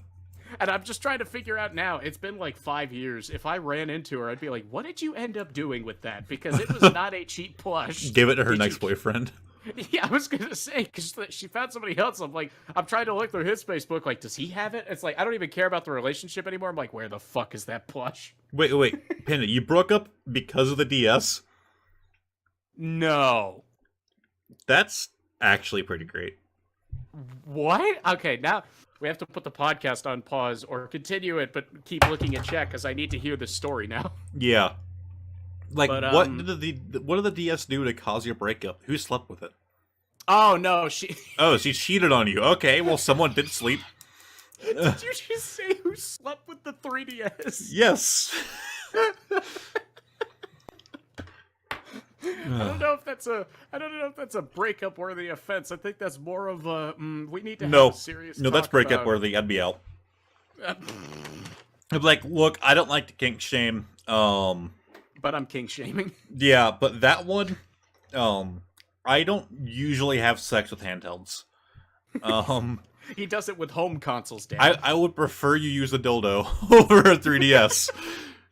Because a dildo doesn't probably have water damage. Yeah. Either way, they both make me jealous. I took the DS on a date. We went to the movies, got caught in a... Oh, God.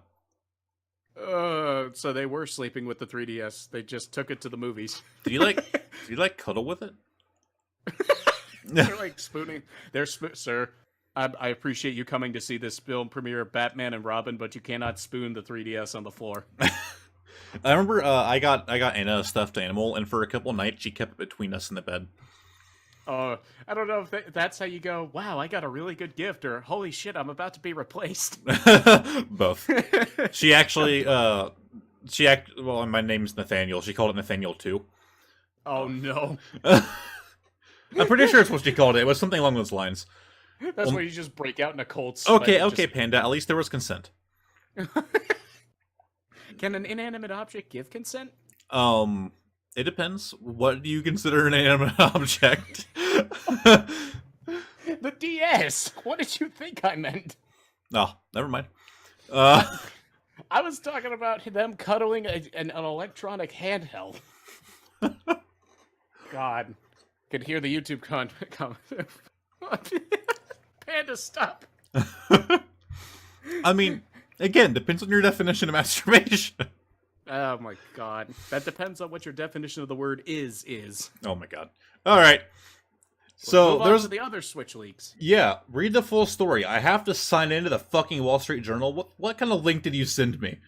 Oh, well, that is the Wall Street Journal, but I have a membership with them because I'm a horrible human being. Why?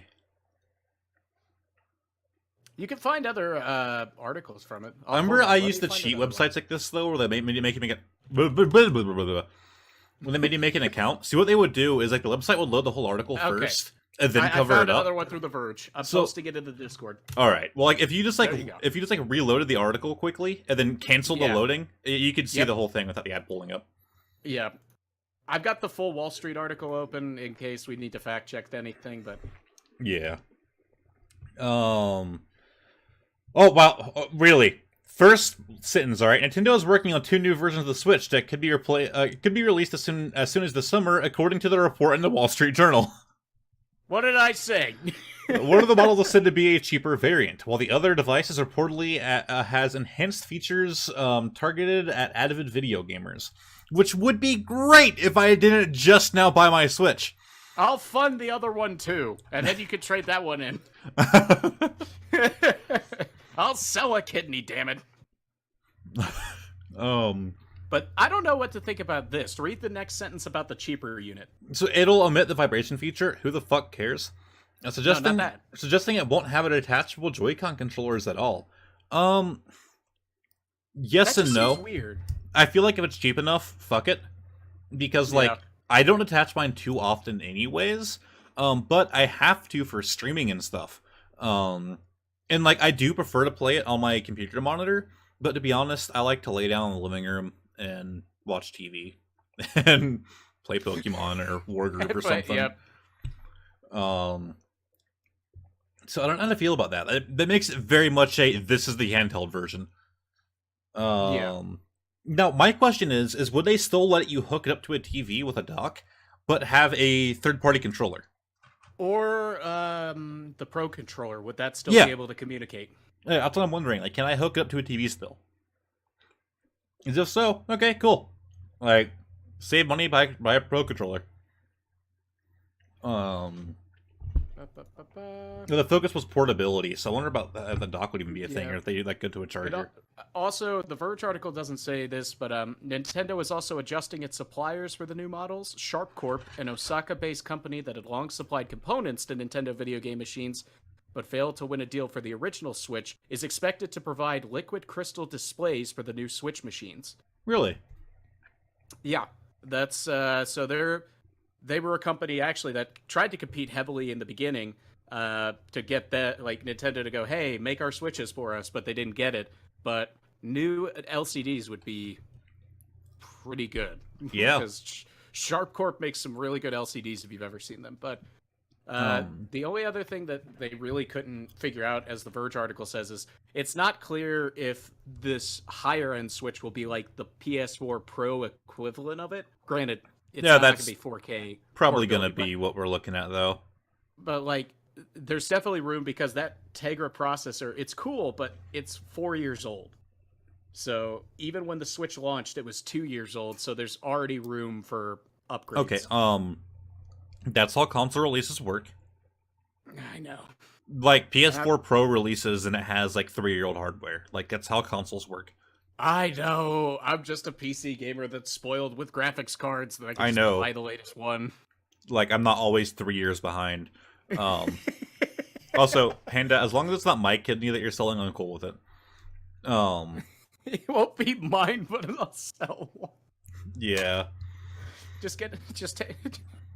It might not be a human either. Well, so my big thing is, like, they're definitely going for mobile with the cheaper version, and I don't really see an issue with that.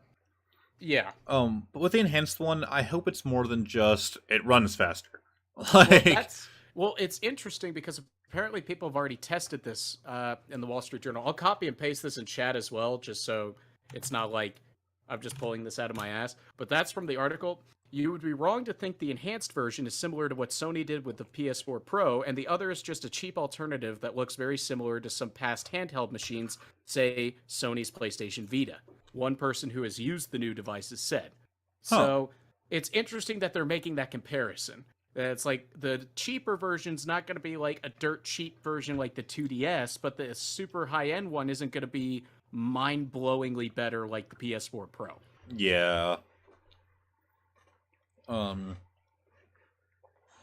don't know. Like, either way, it's a good thing to have that competition there. Well, and also to just put out new hardware to keep up hardware sales. Well, there's that, and it also allows people, like, choice.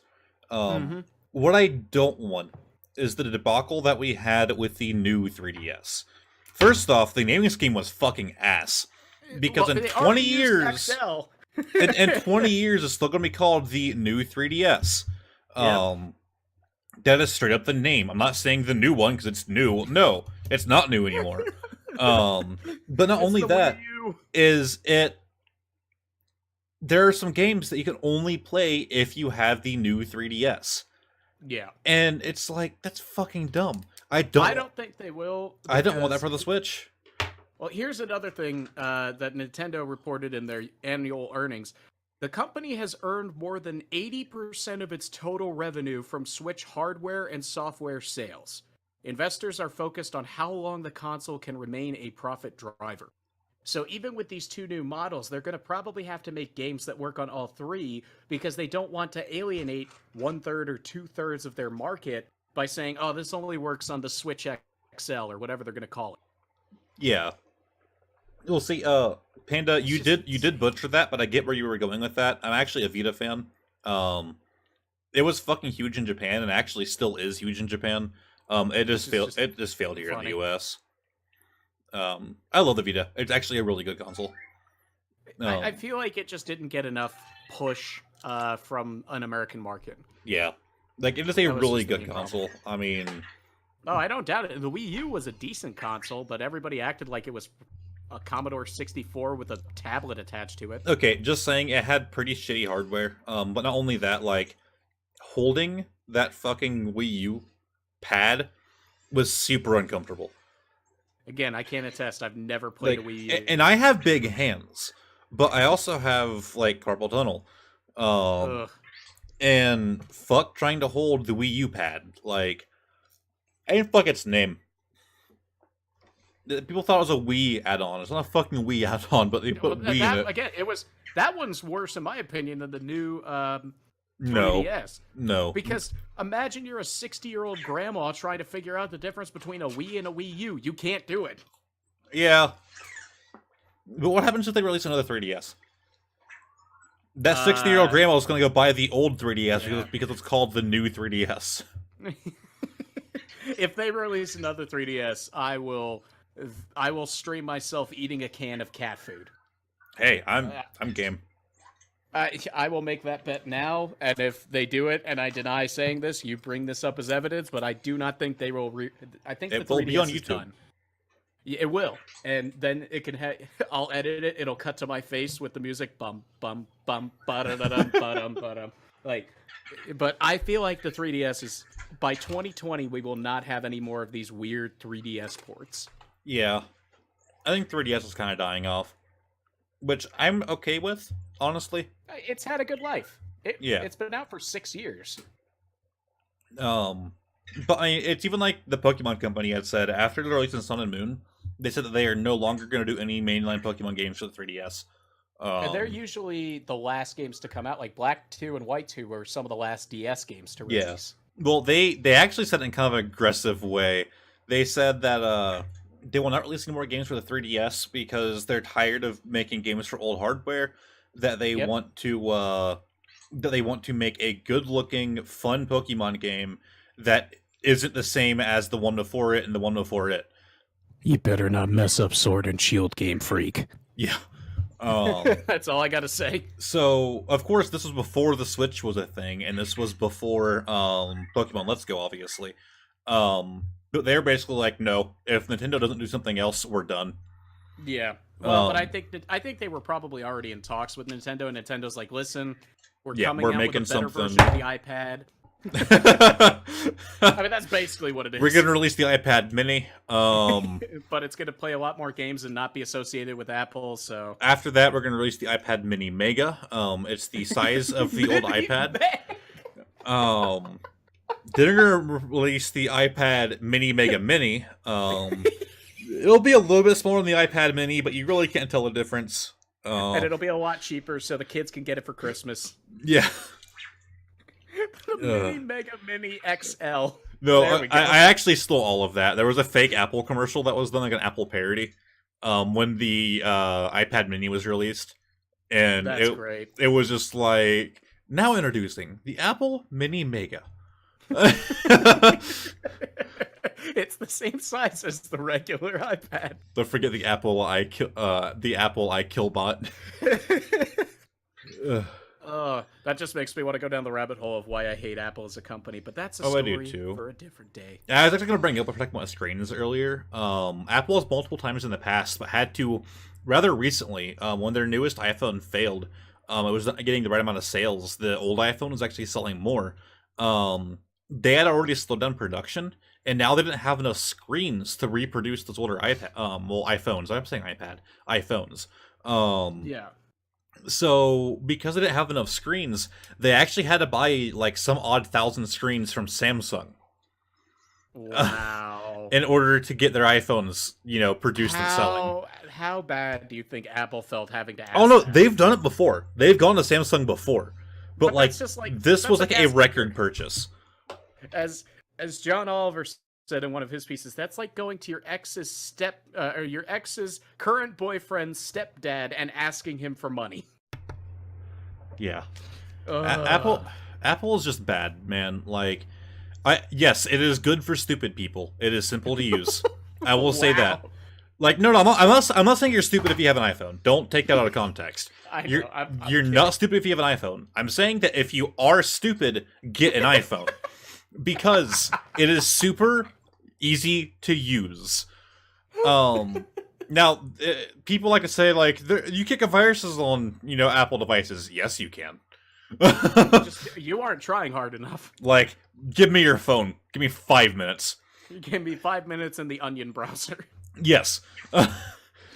Like, you can get a virus on your iPhone really easy.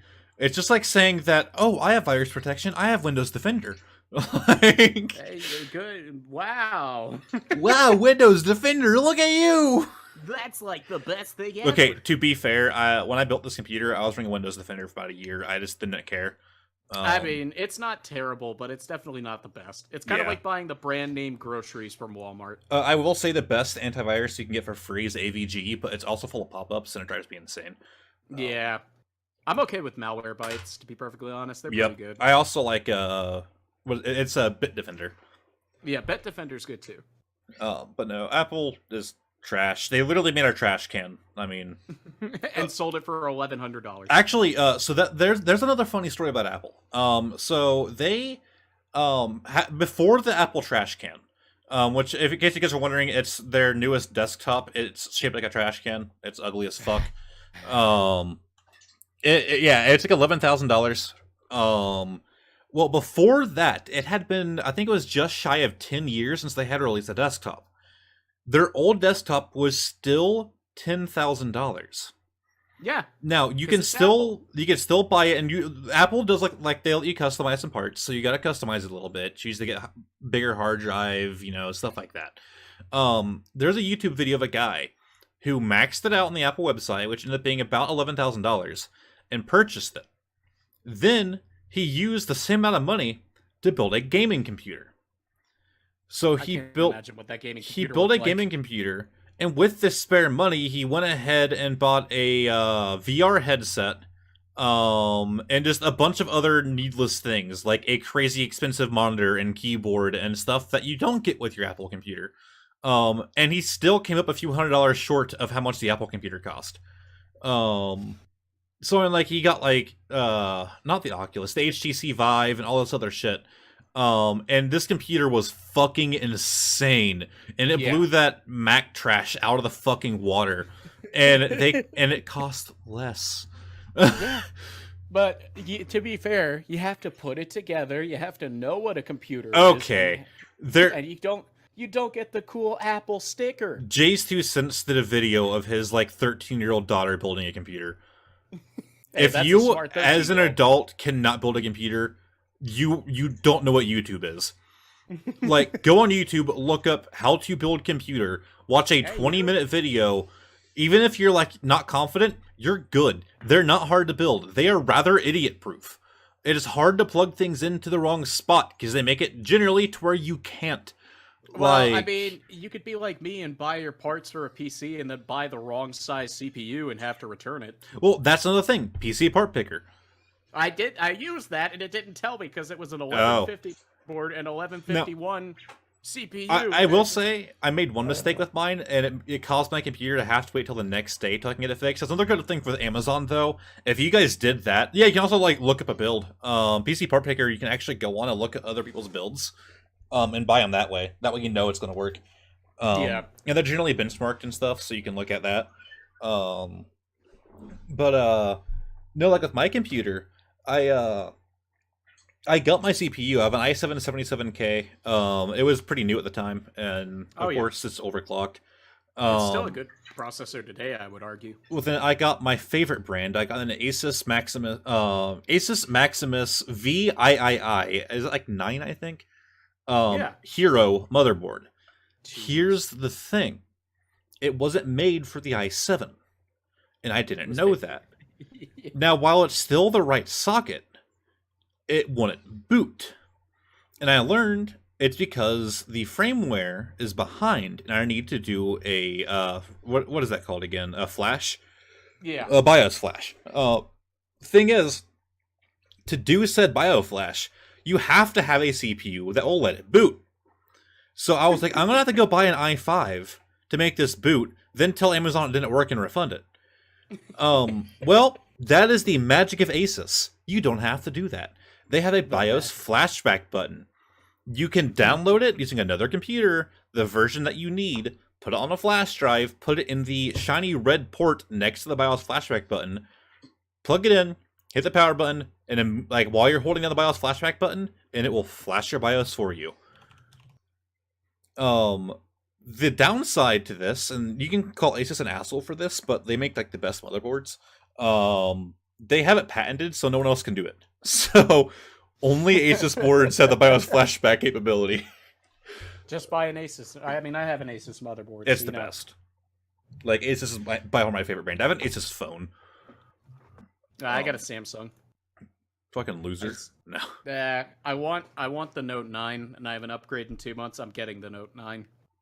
Yeah. Easily the like, best smartphone. I hear from people all the time, like, no man, it's easier just to buy a pre-built. There's actually another streamer I started watching recently. They're actually a couple. They're called Grater, like cheese grater together. That's cute. They've only been streaming for a couple days. They're really fucking cool people. They talked about how they both have like pre-built computers. They're like Acer pre-builts. I was like, why? Why not just build your own? And they're like, well, we didn't need to bother doing that, yada yada. I'm like, it doesn't take much effort or like information. Just Google good computer build under this price and buy those parts, and then just kind of put it together. Like, it's not very complicated, and it'll save you a lot more money than buying a pre-built.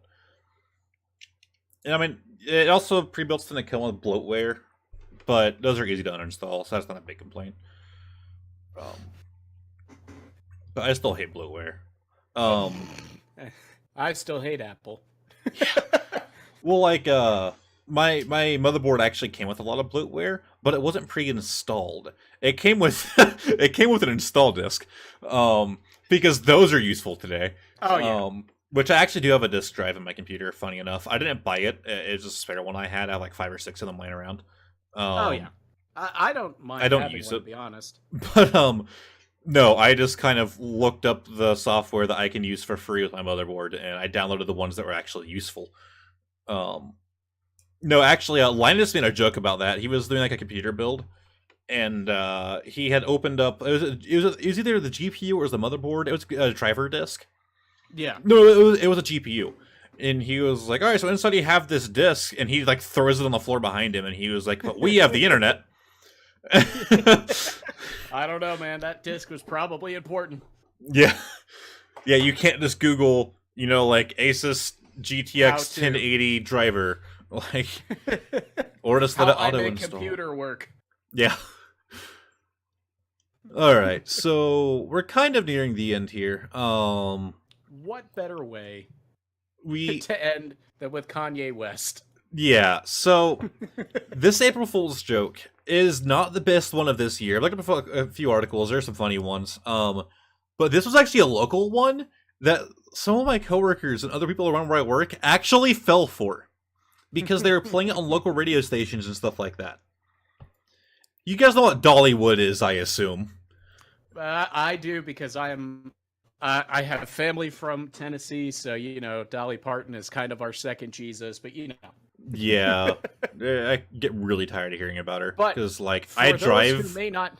If you do not know what Dollywood is, Seeker, would you please explain? Yeah, it's a place I have to drive by every day.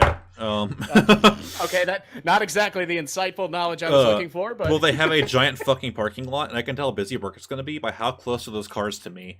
Because they're going to try and park as close as possible, so the more cars that are close to the main road tells me how busy we're going to be.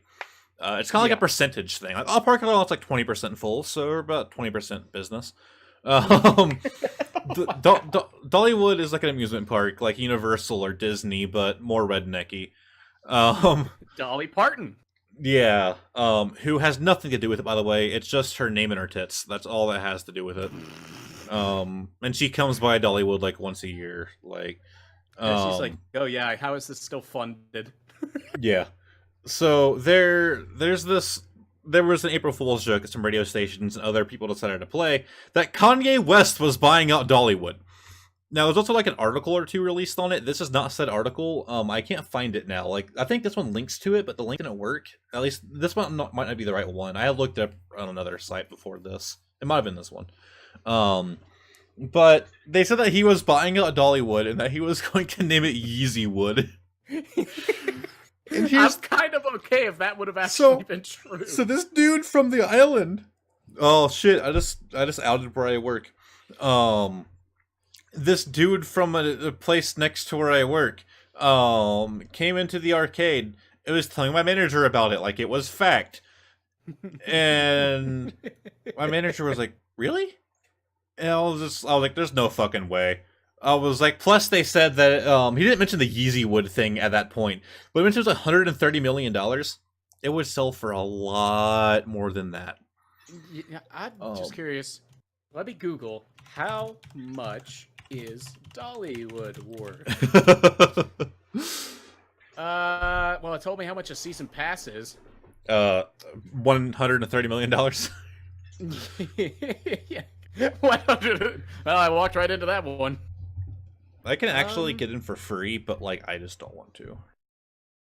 As of April 2017, the park had a overall net worth of $400 million. There's no way. It's ridiculous. It's fucking huge, man. Like, think about it, man. Like, I can't go into actual numbers, but the arcade I work at makes more money in a day than I have seen in my life. It will probably ever see at one time in my life. Nah, it's like ninja money? Yes. Jesus. And like I didn't even know arcades were still doing that well, to be perfectly honest. I mean, they're doing good enough that we opened up a thing in Vegas. Like we're based in Tennessee. Actually, we're based in the more redneck part of Tennessee than Penny Forge. I took a sip of my drink. I wasn't prepared for that. Like we have because of the arcades, we have built a roller coaster.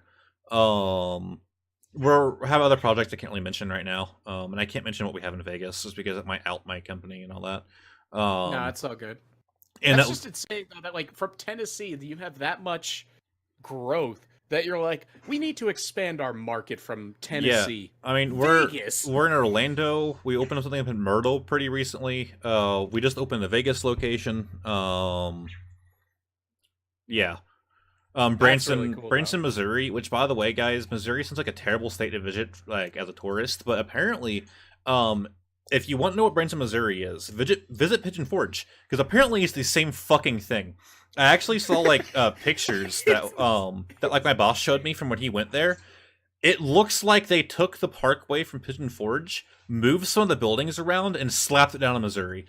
Like we actually have a wax museum out here. It has like a giant like King Kong like tower thing on it. The exact same thing is in Branson. Like That's, gosh. Illinois and such in that area really big for arcades. Arcades are just a big thing for like tourists. Like you would be surprised, man. And like we'll have whales that'll spend like a few $100s in a day. But to be honest, like that's not the whales are not where the real money comes from. It's just from people that come in and spend $20. Like because when you see times. like 2,000 customers a day, like Golly. yeah. And imagine like we're literally like down the road from Dollywood. So how much do you think Dollywood makes? None, because apparently you're taking all of their business. Ugh, not even close. Dolly Parton just bursts into the arcade and goes, "You're stealing all our customers." Actually, Panda, speaking of barcades, we actually have the biggest barcade and arcade company ever opening up in the area. Dave & Buster's is opening up soon. That's not a real thing. It's just a bunch of drunk people smashing a Pac-Man machine with a mallet. Okay, I'm not gonna lie, I love Dave & Buster's because if you guys want to play like the newest arcade games and you want like good games that aren't just like, here's some tickets, Dave & Buster's is awesome. Like they always have awesome games. They have a lot of video style games. I've actually like, never been to Dave & Buster's. They're generally very big. But like the biggest downside is that they're more expensive than a lot of arcades. Their redemption stuff, like your tickets go a lot less way than they will at, like basically any other arcade. Which who the fuck cares about tickets? But still. Oh, but I can't spend $300 to get a small stuffed bear that was made in China. But the biggest thing is they do the point system. So here's a big thing when it comes to arcades. They either do coins, which if you still do that in 2019, you're a failing business. Or they do cash value or they do points. So my arcade, for example, is cash value. You put $1 on your card, you have $1. Our games will cost a actual value amount. Not 40 tokens. Yeah. Well, Dave & Buster's has points. So $1 is equal to, like, I don't even know the exact numbers, so if you work at Dave & Buster's, you go to one, sorry for butchering this. Let's say it's like 42 points, right? Like, it's a weird number. Well, like, this game over here, actually, it's probably like around like 100 or 90 or somewhere around there. Like, this game here costs like 132. This one costs 47. They cost weird amounts. And I actually went to one in Orlando when I was down there, helping out our arcade down there. I went to visit Dave & Buster's. It was actually a walk from the arcade, and I could, well, from my hotel, and I could actually go like see, you know, more of the competition, and I got to play Halo Fireteam Raven, which is my new favorite arcade game ever. It just sounds good. Oh, it's awesome. And I haven't played arcade games in so long. You're just kind of making me hate that you work in an arcade. Well, I ran into a huge issue, and that was I ended up with like, it was like 30 points or something like that. I don't remember. I had a certain amount of points left, but there were no games that cost that amount. And it's like, there's nothing I can do with this. And they do that on purpose because they make you want to put more money on your card. Not only that, but there's actually an activation fee to activate your card at Dave & Buster's, which just costs more money. And they're like, yeah, but you also get some more points for activating it. It's like, yeah, thanks for giving me another $1 and costing me $5. But like, so there's a fee on top of it, which they don't tell you about until you actually go to finalize the transaction.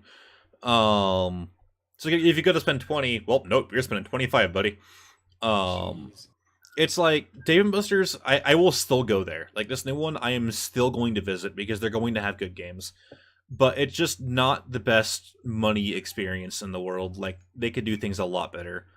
I'm just now realizing too. I didn't realize Dollywood now has 2 parks. What do you mean? well, there's Dollywood, and then there's Dollywood Splash Country. Oh, I that's was been a looking thing for a long time. Well, I've never been to Pigeon Forge, so you'll have to excuse Okay. me. Yeah, when you go to Dollywood, you like take a different like branch off, and you can go to Splash Country. It's just a giant water Yeah. park. And it's just like I didn't realize it was that big. Also, their passes are kind of expensive, but I love how they phrase it as 3 easy payments, as low as insert money here plus it is taxes and it is fees. ridiculous. Like it's an investment to get into Dollywood, and it's bad because like I live here, I can just walk in, show them my pay stub, and I'm in. Even No. better, I don't have to go through the main line where everyone else waits in line for like I 2 kinda- hours. I Yeah, just I go. kinda hate you. Yeah, I go to the like customer service line, and I'm like, I work for this arcade, and they're like, oh, good. Jeez, that's just like, yeah. So for the rest of 2019, do you know how much it is? No, For both parks. Bird version of dwarfs. If you want to go to both parks and you'd like the gold version, which the only thing I could see is you get free parking. But let's just go with that. Let's go with I want the top tier experience. It's freaking $250 before tax. Yeah, it's fucking ridiculous, man. Right, even if I get the base season pass for just regular Dollywood, it's $125. Yeah, and That's now I will say this. I used to go pretty often, because like an ex of mine would. It's a long story, but we would go there pretty often. Yeah. And I don't do roller coasters. Not only do I have like a fear of heights, but like my back scoliosis doesn't really help with G-force.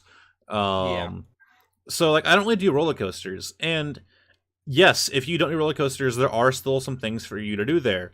But it's mostly, hey, spend $50 and get a keychain. If you don't, isn't that most places? like for the most part, if you don't do roller coasters, don't fucking go. Like it is a huge waste of money to pay to get in, or even waste your time just going there if you don't do roller coasters. Like yeah, there are some things to do, but you're just gonna blow even more money when you could spend less just right outside of Dollywood and do more fun things. So like I haven't been in years, and I have no intention of going. Like You just drive by the parking lot and grimace. I also don't do Splash Country because I don't do public parks in general. I just don't do water parks because as a diabetic, my insulin pump isn't waterproof, and I can only swim for like 30 minutes at a time before I have to put it back on. Oh. So it's like, oh, cool, I could take this off and literally have 30 minutes of fun and then have to set a reminder because if not, I might go into shock. It's like, yeah, I'm good. No, Yeah. thank you. That's why people are like, oh, I love the beach. I love the lake. And I'm like, I'm good. You guys have fun. Speaking of that medical issue, I want to bring up one thing I forgot about a long time ago. My brother has a coworker who has a colostomy bag. If you guys don't know what that is, it basically means that you can't control your bowel movements, so you're basically constantly shitting into this bag. So most of the time they can hide it pretty well, so you don't even know it's there, and it doesn't smell. Like you don't know that No. they are shitting themselves while you're talking to them. Well, I mean, let's also for be the most clear, part- we're all shitting ourselves. It's all in our intestines right now. Yeah, for the most part, like they don't even notice. Well, he has a friend slash coworker who has to wear one of those, and understand he jokes about it. He does not get offended by this. Okay, he's like, yeah, it's funny. I'm shitting. Well, they went to go over to my brother's. Where was he living at that time? Whatever, because we went to my brother's place, and so they went to get in the car, and he like stopped, and I can't remember his name now because I've only met him a few times. Where he's like, "Hold on, guys, I just want to roll my car. Like, there's no shitting in my car." That's great. It's like fuck.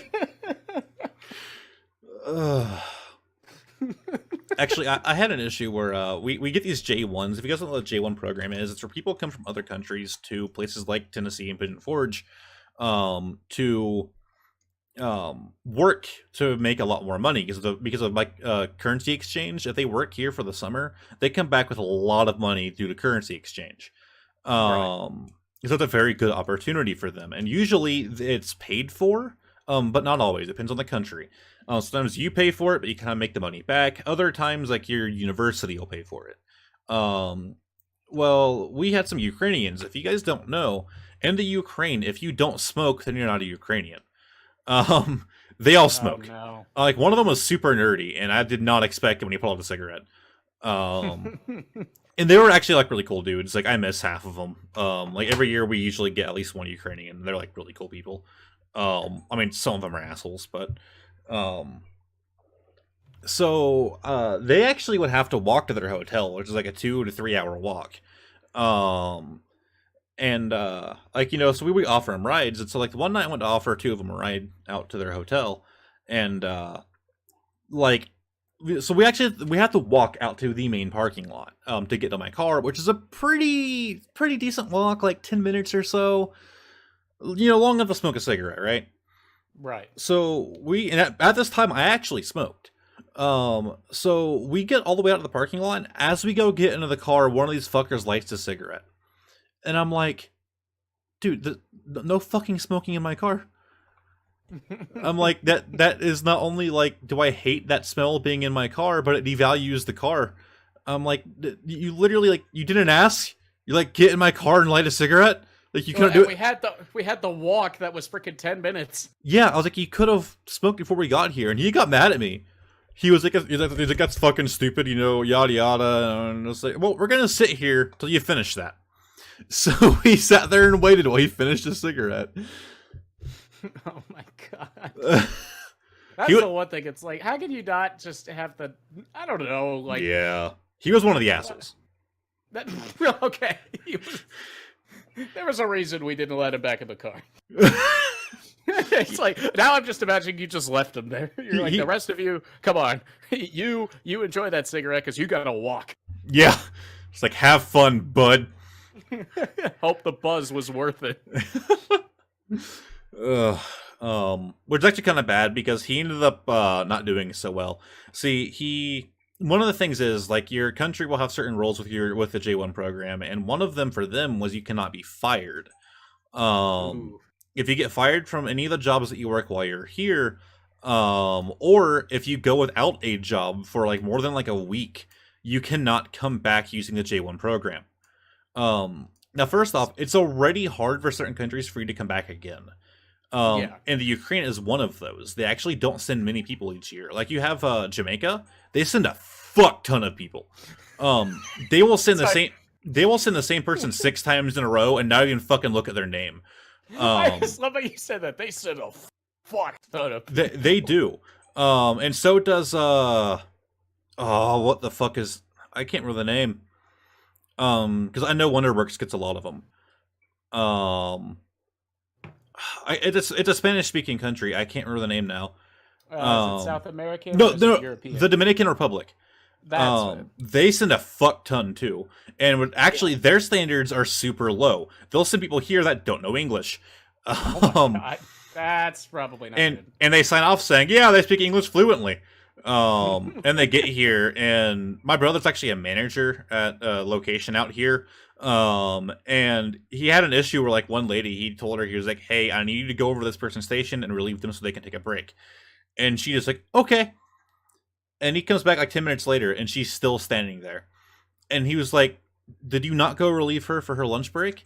And she was like, yes.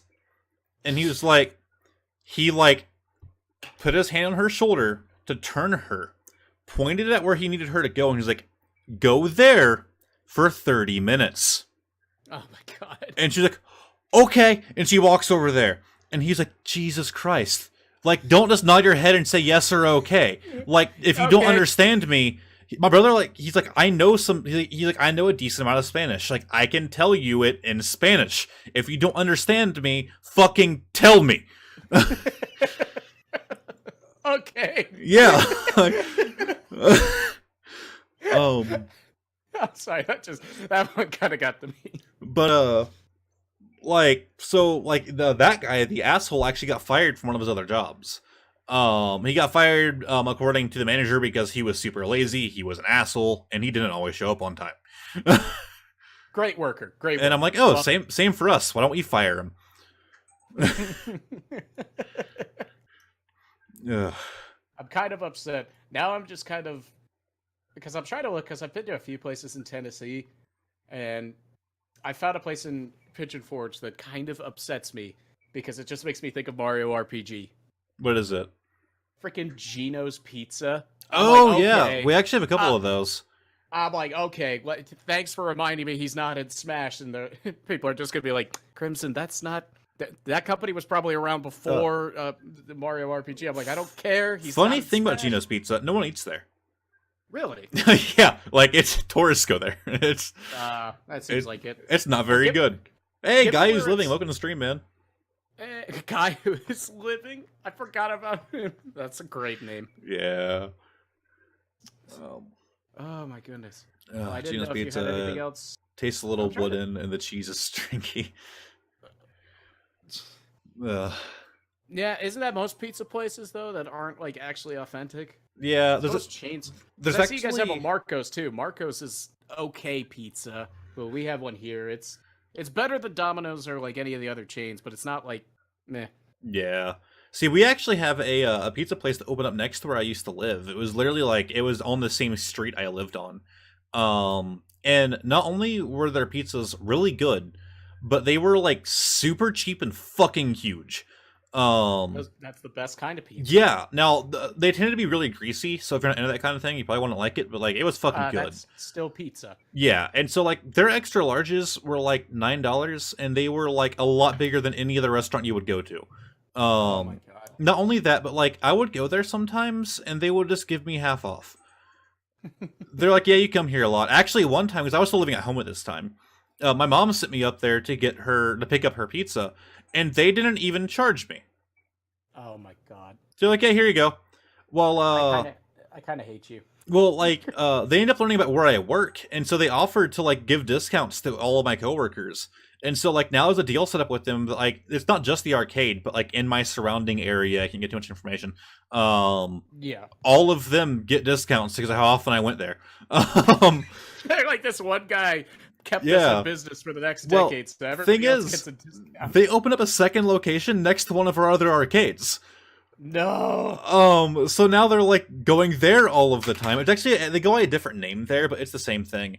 But now Yeah. I have an issue with them. They Why? changed their recipe in the worst way they could. They They're now stopped selling pizza. there are now tomato chunks in their sauce. And it is fucking disgusting. Just get the pizza with no sauce. Yeah. Like I they mean, I've done that before. when like they opened up, I was like, these are the best fucking people ever. Like, this is the best deal in the fucking world. Like, I have met the coolest pizza place in existence. And then one day, me and Anna ordered from them, and they delivered it, and it was full of tomato chunks. And actually, we had a work party where we spent a few $100s on pizza from them because we have a huge because we have a huge company, and it had tomato chunks. And most people didn't seem to notice because they were a lot smaller. I think they got enough complaints that they're a lot smaller at that point. But like, I just kind of stopped eating there.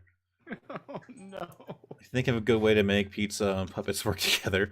Bad I've had to pizza is like suffer bad through sex. gluten. It might have been bad, but you still had sex. I don't know. I think I would have rather abstained.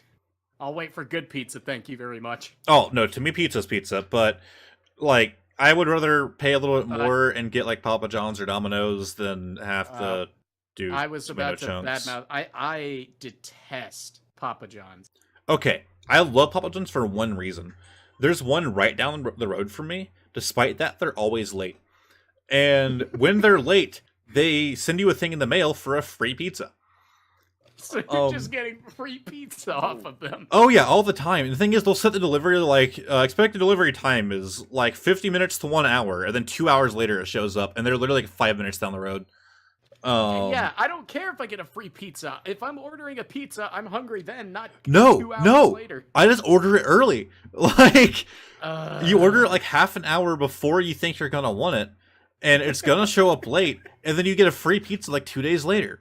It's so fucking Papa great. John's, if you're watching this, shut this man down. He's gaming your system. It's the thing is, it's a free medium cheese pizza, so it's nothing like amazing, but it's still a free pizza.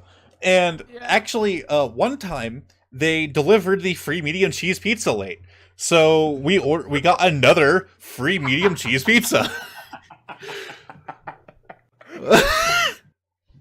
I just am now seeing this endless cycle. To this day, we are still getting free medium cheese pizzas. It's amazing. Oh yeah, guy who's living it died. I'm kind of working on it, but I'm waiting for Logitech to respond. I sent them a thing last night, so hopefully they'll get back to me soon. I killed it. As you can see by my character standing next to the picture, I karate chopped the camera, and it is dead. But they have 2-year warranties, so I might just send it in soon. Yeah. If it is broken.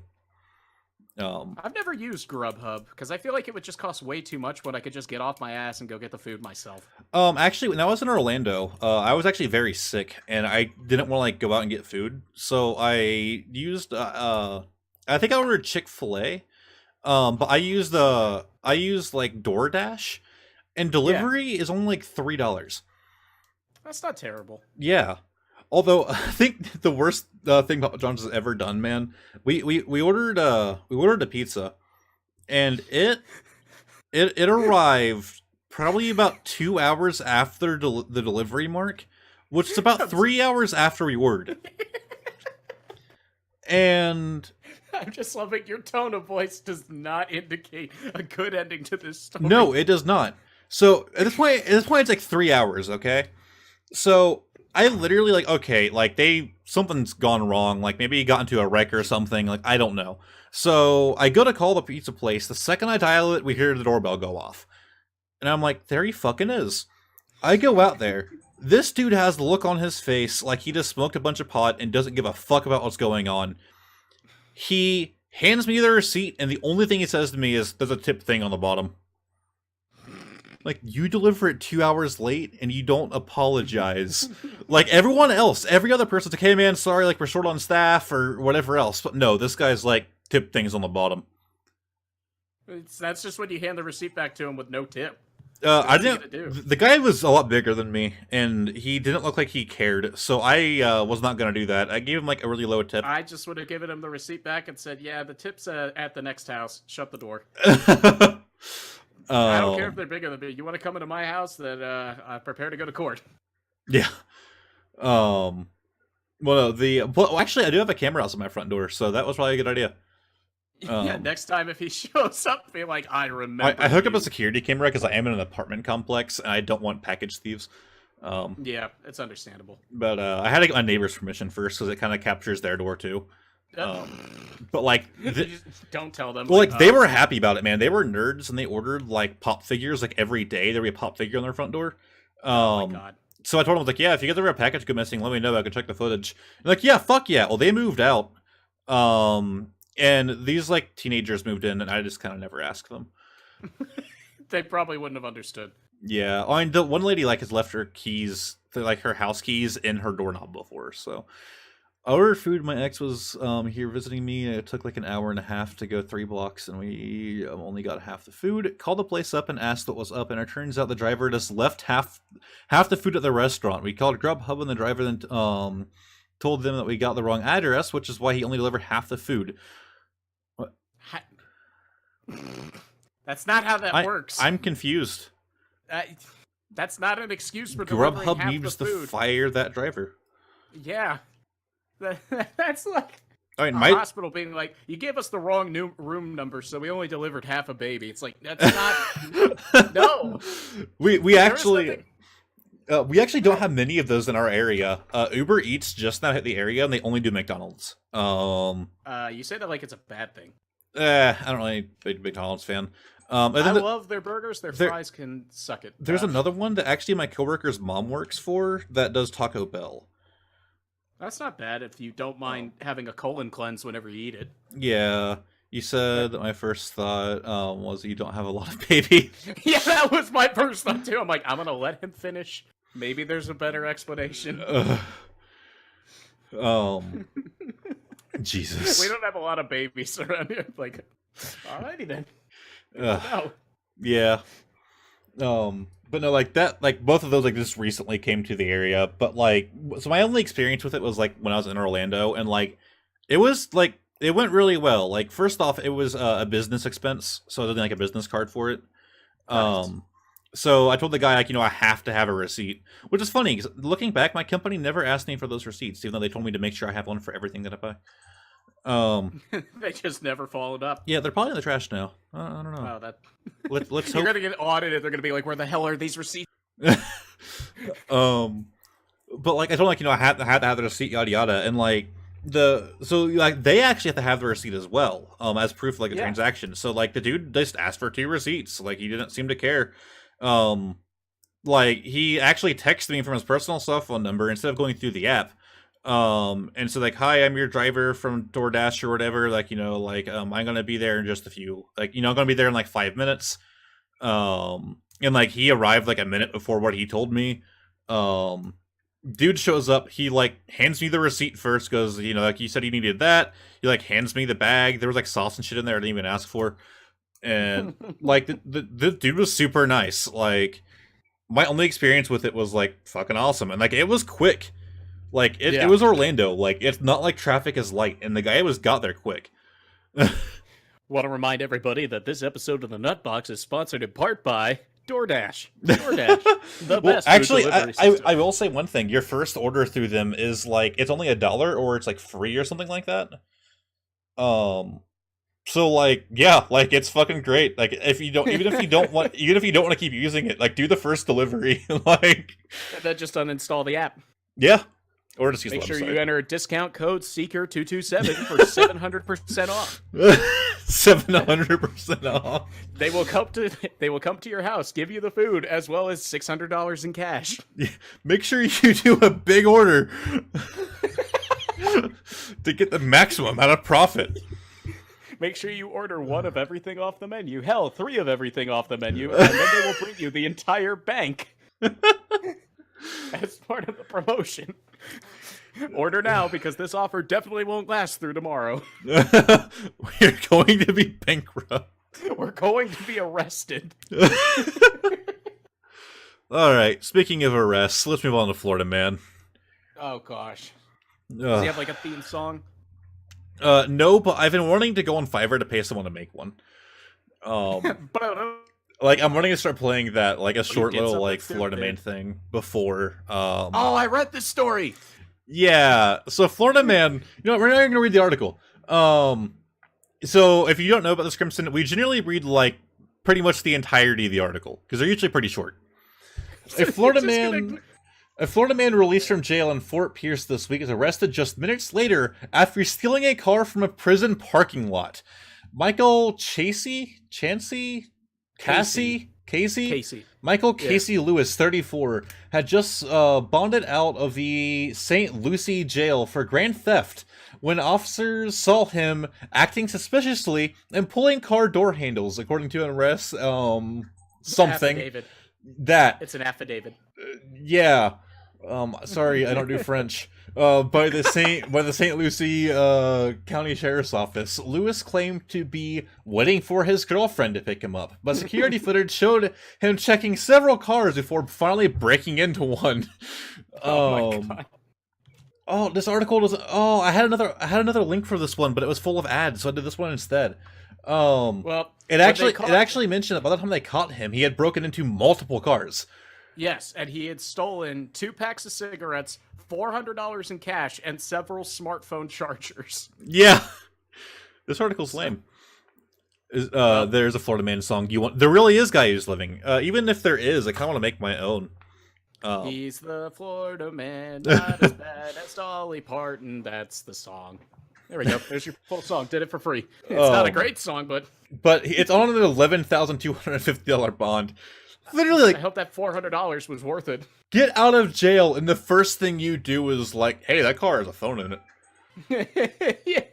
Which, by the way, guys, always lock your car door. Actually, sometimes that doesn't even work. So, there have been 2 different big car break-ins while I've been living in Tennessee. One when I was still working in retail. We're talking about that one second. One when I was at the arcade. So this one was actually like 2 years ago on Christmas Day. I had a coworker who had to work on Christmas Day, and he had the gifts for his family in his trunk. Well, his car door doesn't lock. And there was someone on Christmas Day doing door checks. This is why you lock your door. What they do is they walk up to your car and pretend that it is their car. and is casually going to open it. If the door opens, they just pretend that it's their car. They go inside, take what they want, and leave. Well, in this case, they actually got into his trunk and stole all of the gifts out of his trunk. They actually ended up hitting like 20 cars that night. All out of that giant parking lot.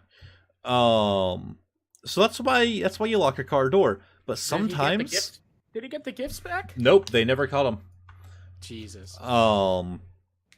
But they only had like 2 witness reports saying like they thought they saw someone taking stuff out of a car, but they thought it was their car, and they only had like loose descriptions. They probably weren't from the area.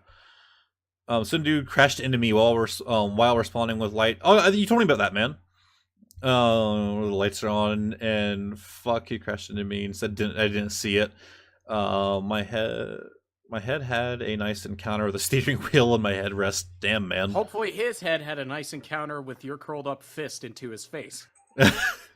So the other break-in was when I was working in retail. So I used to work 3rd shifts. And we kind of didn't had security cameras in our parking lot, even though I worked for a multi-million-dollar franchise who was all over the U.S. Yeah, it's not in the budget. Yeah, even though the parking lot is like fucking tiny, it wraps around 2 of the sides of the building. 2 cameras ought to cover it. So that's 2 more than we want to buy. The thing is, there was an employee parking spot that none of the employees actually used, towards the back. Well, some customers are parked there. Some overnight customers, some people who are leaving their cars there overnight, which have signs saying "Don't do that, we'll tow you," and we do. And one of my coworkers actually parked there. 2 or 3 of the cars had their doors unlocked, and they opened them to steal the stuff. My coworker's car was locked, but they saw change in her car, so they shattered her window for like $4 and change.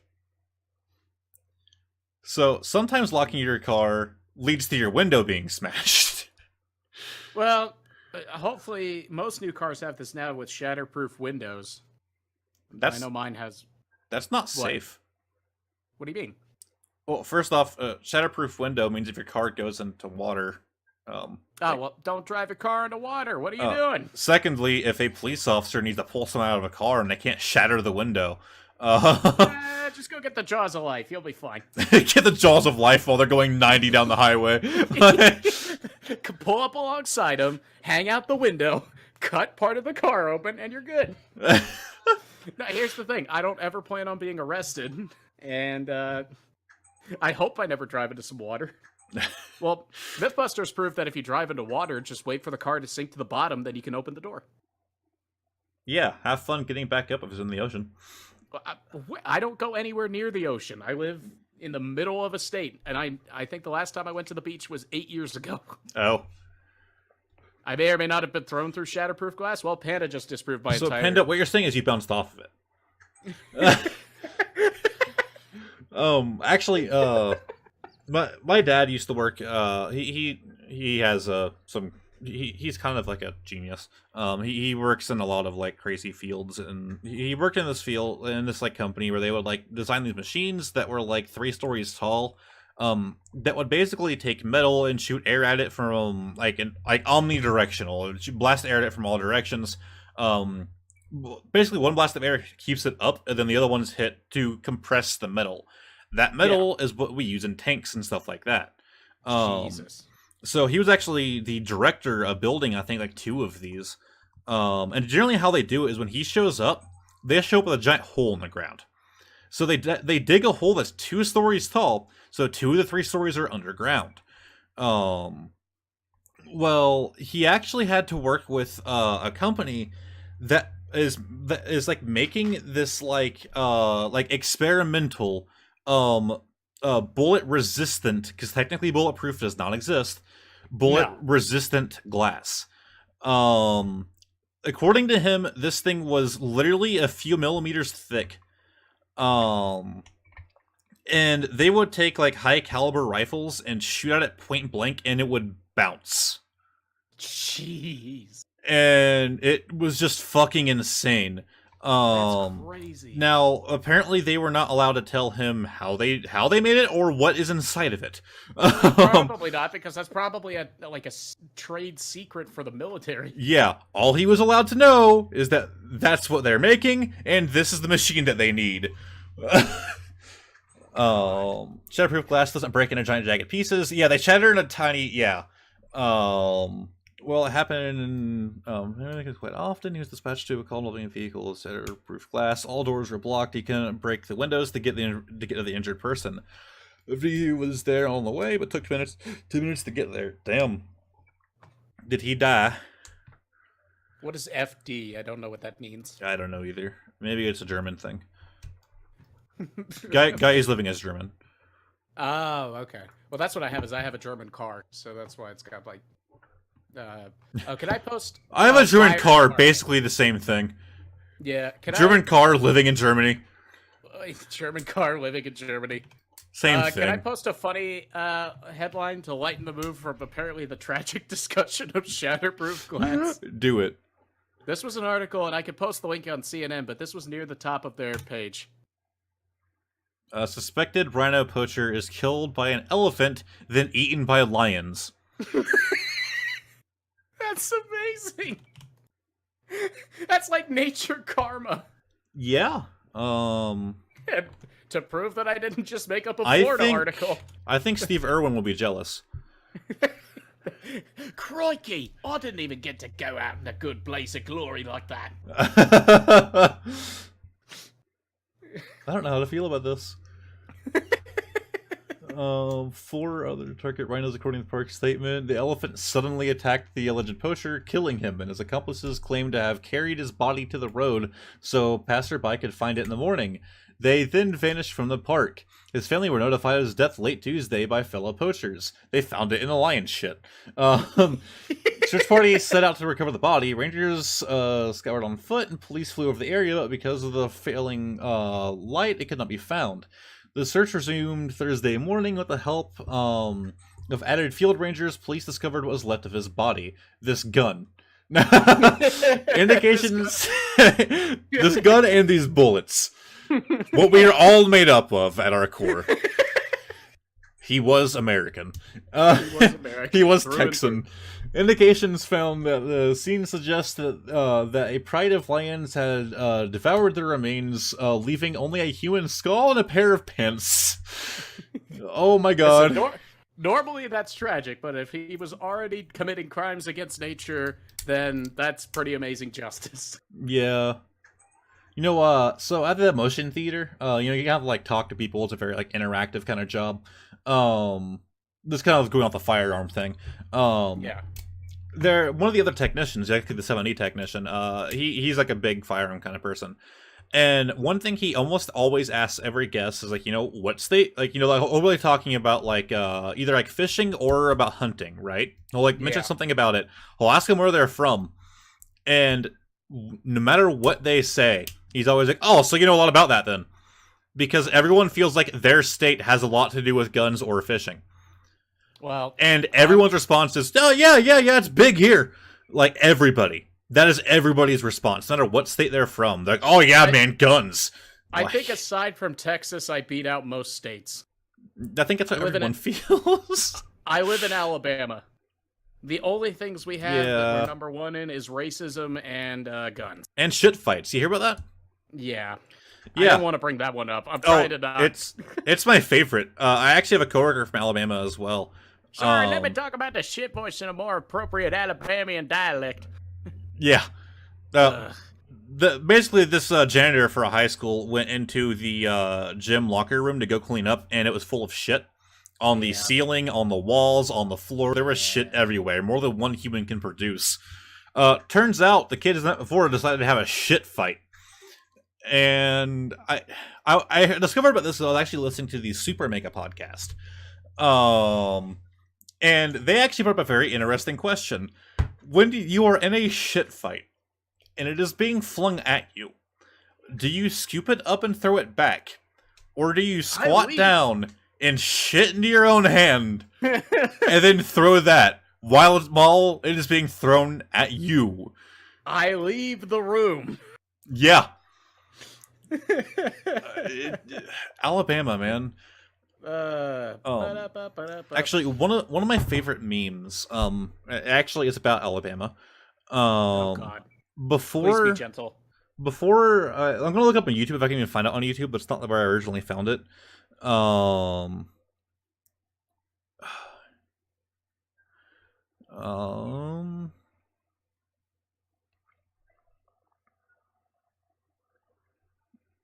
uh, oh, is this it?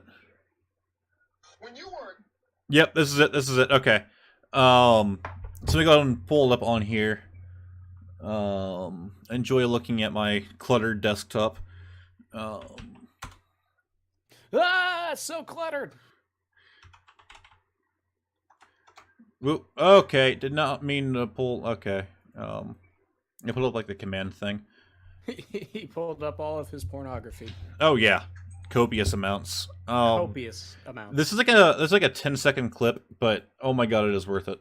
You want to listen to the podcast for this, Crimson. when All you right. were a kid, I have it up. name something you used as a partner to practice kissing. Yeah.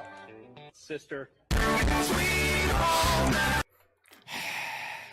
I know this one. Let me know when you end it. Yeah, I've seen that before. Okay, so my boss's wife, their family's in Alabama, and he actually went there to go visit them rather recently. And I actually asked them where, like, where he was. I knew he was on like a vacation. He's in like Alabama, so I sent him that video. Jeez. He was Also, mad. I hate that song Those so guns much. and hobo fights, Jesus. I hate. You hate that what? song. Sweet Home Alabama. I probably get to hear it all the time. Well, not only that, because we've got Alabama fans, like Tuscaloosa football Shit. fans. Every time it's like, Sweet Home Alabama, blah, blah, blah, blah, blah, blah, where the skies are so blue, roll tide. And I'm like, all right, can we make this any more redneck? Can we just get like a jug of moonshine and some incest at this point? Because now it's just hurting my soul. That's the thing about Tennessee is like, not only do we hear Rocky Top all the time, and that song's bad enough without hearing it all the time. Go walk it by. But when people come here, they come here to see like country, right? That's what they want to see. That's not what you're seeing. You need to leave Pigeon Forge to go see actual like rednecks and see people like shooting each other with guns and fireworks and No, just porking their Chattanooga, sister. It's beautiful. Yeah.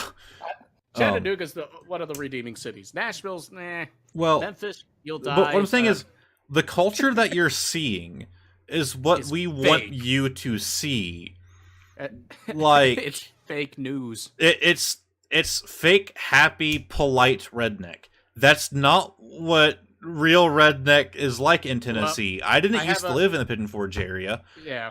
I know what it's actually like. When you come out here, what you see is like everyone's putting on an act because it makes money. It's like And Disney World. Every It's business not you like go actual into Orlando. plays the same country music, and I despise country music. I do too, man. I do too. Two separate shootouts in my apartment complex. Jesus. Jeez. Yeah, there's like How- 5 or 6 cops living where I live, and my landlord's a homicide detective, so not gonna happen here. Thank God. Yeah. I got a buddy of mine who streams. He lives in Memphis, and from what I've heard, Memphis is not a great place to live. Yeah. Actually, I have a coworker that lives in Cosby. Yeah. Oof. Out That's here, a double bad place. out here in Tennessee. Turns out that is the most dangerous place to live in Tennessee. No, not Cosby. Really? It's a Newport, which is next to Cosby. Yeah. It is the Oh, is that most the dangerous same? place to live in Tennessee. And like, there's actually a YouTube video, the top 10 most dangerous places to live in Tennessee. And my friend like Number showed 10. my friend like showed her that video and skipped number 1. I was like, number 1, Newport, and she was like, "Fuck you!" Like, Okay, I googled Newport on Google. I kid you not, the first picture that comes up on the top right is a car crash. yes, like That is literally the picture defining Google is just a white SUV on its side with fuel leaking all over the road. like she has to come out here for a job because the only place that's hiring out there is crack dealing. Like, Hey, that's got good pay if you don't get caught. hey, there is nothing wrong making an honest living from selling illegal drugs. I think you just contradicted yourself in that sentence. I hate to be that guy. That's the name of a fucking Ninja Sex Party song that never got released. Jeez, how bad is Germany, guy? I didn't think it was that bad. I like prostitute and crack addict. I've been in both houses. One time the crack addict thought he overdosed. The other time the hooker wanted a free anonymous AIDS test. Move. Just get out. Just don't even tell your landlord. Just move. Did you do it? We went too completely. Okay, there's an easy way to do this. Have sex with her. Did you get AIDS? She has AIDS! Congratulations. To find out a menial question that didn't affect your life, you had to compromise your immune system. Yeah, what does that matter? A lot.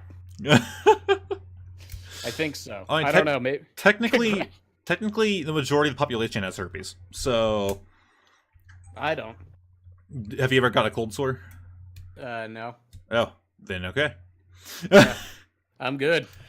I mean, I I'm helped clean both. as a whistle. Well, I had both. By giving the number to the local hospital, then left. I mean, I helped both. I gave her that test. By doing what Seeker Let's be honest, said. most NSP unreleased song names are great. They are fucking great. I say All tomato. NSP songs are great. You say tomato. I say get the fuck out of my house. And it's like I say, what are you doing in my house? What are you doing at my house? Like it's something along the lines of like I have gone too far. I've applied too much ketchup to this hamburger. I've gone too far. Rock all night or day, depending on your availability. Journey to the planet, but shut. Yeah, like the unreleased songs are just the best. Surfing for puss and the tide is high. Yes, that one. Called in because the emergency physician on duty. That wasn't nice. Placentometer. I've got the wiki page. Yeah, it's fucking great, man. And like he explains, like the reason that they don't turn those into songs is because like they make great names and jokes, but like you can't translate them into a song. Like I think you could translate this one: Uncle Carl's Garage Basement Ultimate Thumb Wrestling Championship Final Match Edition. yeah, that's like the longest one. If you guys want to look it up, the Game Grumps, look up Game Grumps Ninja Sex Party unreleased songs. Look up the animation because people Just like look up Game Grumps. well, people A like make 10-minute power art. hour. They make like cover art for all of the songs. Stinky McTingles Every time you masturbate, an angel gets its thing. gets its thing. Uh, Public masturbation is so much fun; it should be illegal. that one's fucking great. Feel the beat. We ripped off a much more successive artist. Oh, by the way, Starbomb. Apparently, Starbomb Volume 3 is out. I didn't know about that. Yeah, it launched like last week. Yeah, I'm gonna go listen to that after this podcast.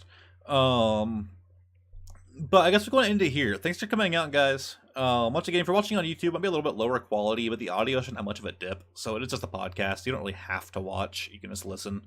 Probably what most people do, anyways. While you're making lunch, doing other medial tasks, grinding in that one video game, the works. Yeah, when I watch Twitch, I'm either looking at the chat because I am typing, or I am doing something else and listening. Yep. Like Yep. I do not look at the gameplay unless I'm like in bed. Unless you're in my streams. Well, okay, with newer people, like if I haven't watched you much before, or you're doing something really interesting.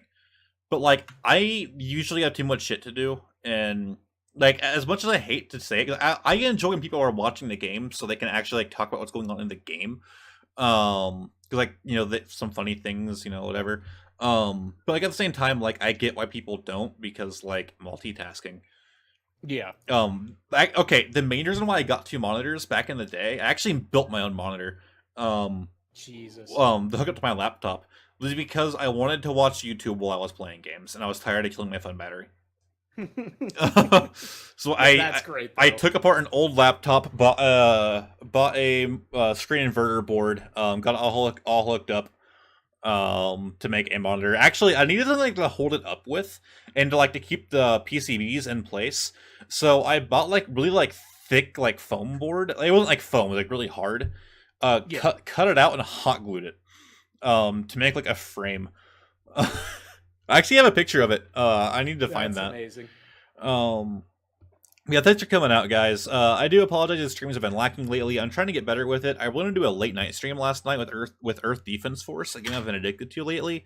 But my camera died, so I'm gonna say fuck it, and probably more than likely stream tomorrow. No guarantees without the camera, unless I can get it fixed.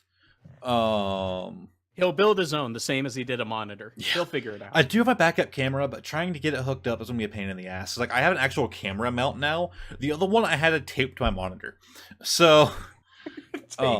Yeah, I bought like a $20 camera mount. Like it is fucking awesome. But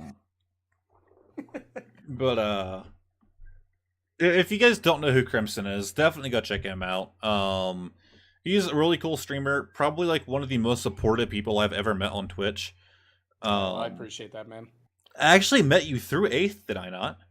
Yeah, and I met 8th through Pokemon Cast. Yeah, and then I introduced you to Perk. Yep. And I've then, met so many PokeTubers since then. Yeah. But then I introduced Perk to Deck or Suko, whatever you want to call him, and now like they talk all the time. Like they talk to each other more than I talk to either of them. So you're like, what have I done? Yeah, Suko's actually Scottish. And it's kind of bad because he streams late night while Perk streams kind of early night, which means they did a 6-hour stream yesterday. Well, what I mean is like he streams late night his time. Perk streams like mid like going on nighttime his time, which means they're streaming at the same time. So I usually have to pick and choose who I want to watch. The one time I actually told them, we were all in chat together, we were all hanging out, and I told them, I was like, okay, one time guys, I couldn't decide, so I just didn't watch Twitch. Oh my god. I was like, I'm going to YouTube. I can't do this. The pressure is too much. It is. Oh, okay. One thing before I go. This is the funniest thing ever. If you guys watch the Overwatch League, even if you don't, this is funny. My favorite team ever, LA Valiant, has lost every match so far. Despite being the second to best team last year, they're doing awful. They even fired their coach, which I thought would make them do better, but they just lost their last match the other day. God. Well, they have these emotes. So this is like the full emote chain. Well, if you just do half of the wings out thing, it says win 0. That's great. And it makes me so happy. I can cheer on the team all I want, and I can still shit talk them because like I love them to death, and so I reserve the right to shit talk them once in a while. That's so good. They're still my favorite team. They're all really cool people, but they are sucking ass. They'll do better. They really need to, because like it makes it harder for me to support them. Holes in laughter. God, actually, if you guys go look at my Twitter, not trying to plug it, you don't have to follow if you don't want to. My latest tweet, aside from me going live for this one, is actually a retweet of someone making fun of their win-loss thing. I'm not even gonna. I'm not. You know what? Fuck it. I'll pull it up. I keep saying we're gonna go. But we're not going yet. We're gonna blink and it's gonna be 2:30 in the morning. You're gonna be like, "Fuck! How am I gonna upload a 6.5 hour?" That tends to happen a lot. This image right here. They tweeted that at the Valiant. The person. Beautiful. Come on, do something. Beautiful. Come on, do something. I also made this to put above my toilet. It makes me happy. Actually, oh yeah, I saw that. Actually, it fell, and one of these little things broke off, and I'm gonna have to like heat it back up to melt it back on. No, but that works even better because it infers that the poop is so nice that you're losing a piece of your life to it. Okay, I actually felt like while we were both asleep, but you know. So yeah, guys, go follow me on the Twitter. No. You gotta end it like an actual YouTube video. Thanks so much again for watching the Nutbucks, guys. Make sure to hit like and subscribe. Ring that bell. Oh, God. Join the notification squad, guys. If you don't, I'll come to your house. I will find you. And if you do, I'll suck your dick. That actually sounds like a good deal. When I do that, I can damage a piece. And yeah, Panda, I don't know how I'm going to fix it. I don't know. But yeah, for the 1000th time, thanks for coming out, guys. I'm going to try to get back to streaming more often. Also, the last Nightbox was canceled because A, camera issues again, B, I didn't have anybody. So we actually have everybody today, and I was like, hey, Crimson, you've been wanting to be on here before. Yeah. And normally whenever I ask him, he doesn't notice the message till like 4 hours later. So Everything lined up perfectly. I wasn't like running around with my head cut off doing adult things, but Yeah. I appreciate you having me on, man. It was fun. yeah, so Crimson is a guest. However, with the issue with Costello's computer, who is the most common person we have on here because me and him are co-hosts, you might be seeing Crimson a little bit more lately, depending on how things go. And my voice cracked trying to sound hyped. Damn it. Crimson has been fired. He can't even talk right. Okay, just saying the last person to have their name up there with their logo ended up becoming a member. So, Good. But we're trying to prevent that because we have too many members and it gets a little too loud. So we're talking about like limiting the amount of people that can join voice chat during a podcast at like 3. No, I understand. Which is definitely a low limit, but at the same time, like too many people on the podcast gets pretty fucking annoying. Well, it gets hard to coordinate who's talking when and what point you're talking about. It makes sense. Yes, it just gets fucking bad. Because sometimes, like, I'll feel bad because, like, someone will join in, and I'm like, because, like, I like this person. Like, I like everybody that I talk with in the podcast. If I didn't, they wouldn't be on the podcast. But, like, I'll already have, like, 3 or 4 people here, and then someone else will hop in, and I'm like, fucking leave. Because it's like I like you, come back next time, but there are too many people, leave. But like I can't say it. In the kitchen. Do what? So there's 2 many cooks in the kitchen. Yeah. All right, guys. Although Thanks they for coming might be out. next time. Don't even question it. Go follow Crimson. He's a cool dude. Like, just because of all the support he has shown me, he is the only person I'll ever say follow him before you watch him. And I refuse to follow people until I know if I enjoy their content. But that means a lot, man. I appreciate it. But go follow Crimson. He is like the most supportive person I've ever met on Twitch. If you like me, you'll like his content. Especially his epic blind closing video. That's one of my most watched highlights. I just want you to know. Yes. No, the edited video is better. You need to upload that as a video, and like, you can upload it to Twitch. Oh no, the edited video is the most watched one. Like, oh, I is uploaded it? that. Yes. Okay. Wait, I'll post a link to that if I Do can it. find it. Do it before we end. Here we go. Yeah, go post that. It's a little edit I did of his stream. This is amazing. Epic blind closing. It is the best thing to happen in his stream. I think that's actually an old video, isn't it? It is. Well, I gotta admit, I haven't streamed in probably a month, but I'm planning on coming back probably in like a day or 2. But yeah, you mentioned that. But yeah, it was 2 months ago. It's pretty great. Yeah. This is also, I think, one of the longest podcasts we've ever had. Yay, we did it, chat. 2 hours and 40 minutes so far, including the starting soon thing. Thank you very much for angling that. That means a lot. Yeah, go watch that video. Stream soon, Dad, it's fucking gate. It's fucking gate. If you're watching on YouTube, if I remember, I'll link it below, but I probably won't. So it's actually there on the chat box thing. I hate to make you type it in, but you might have to, or remind me in the comments, and I will post it. Swing by his stream and tell him to post it, or yell at me to post at it if I'm in his chat. Yeah. But yeah, things are coming out, guys. Be back next Sunday, more than likely. So have a good night. Same nut time, same nut channel. Fuck off.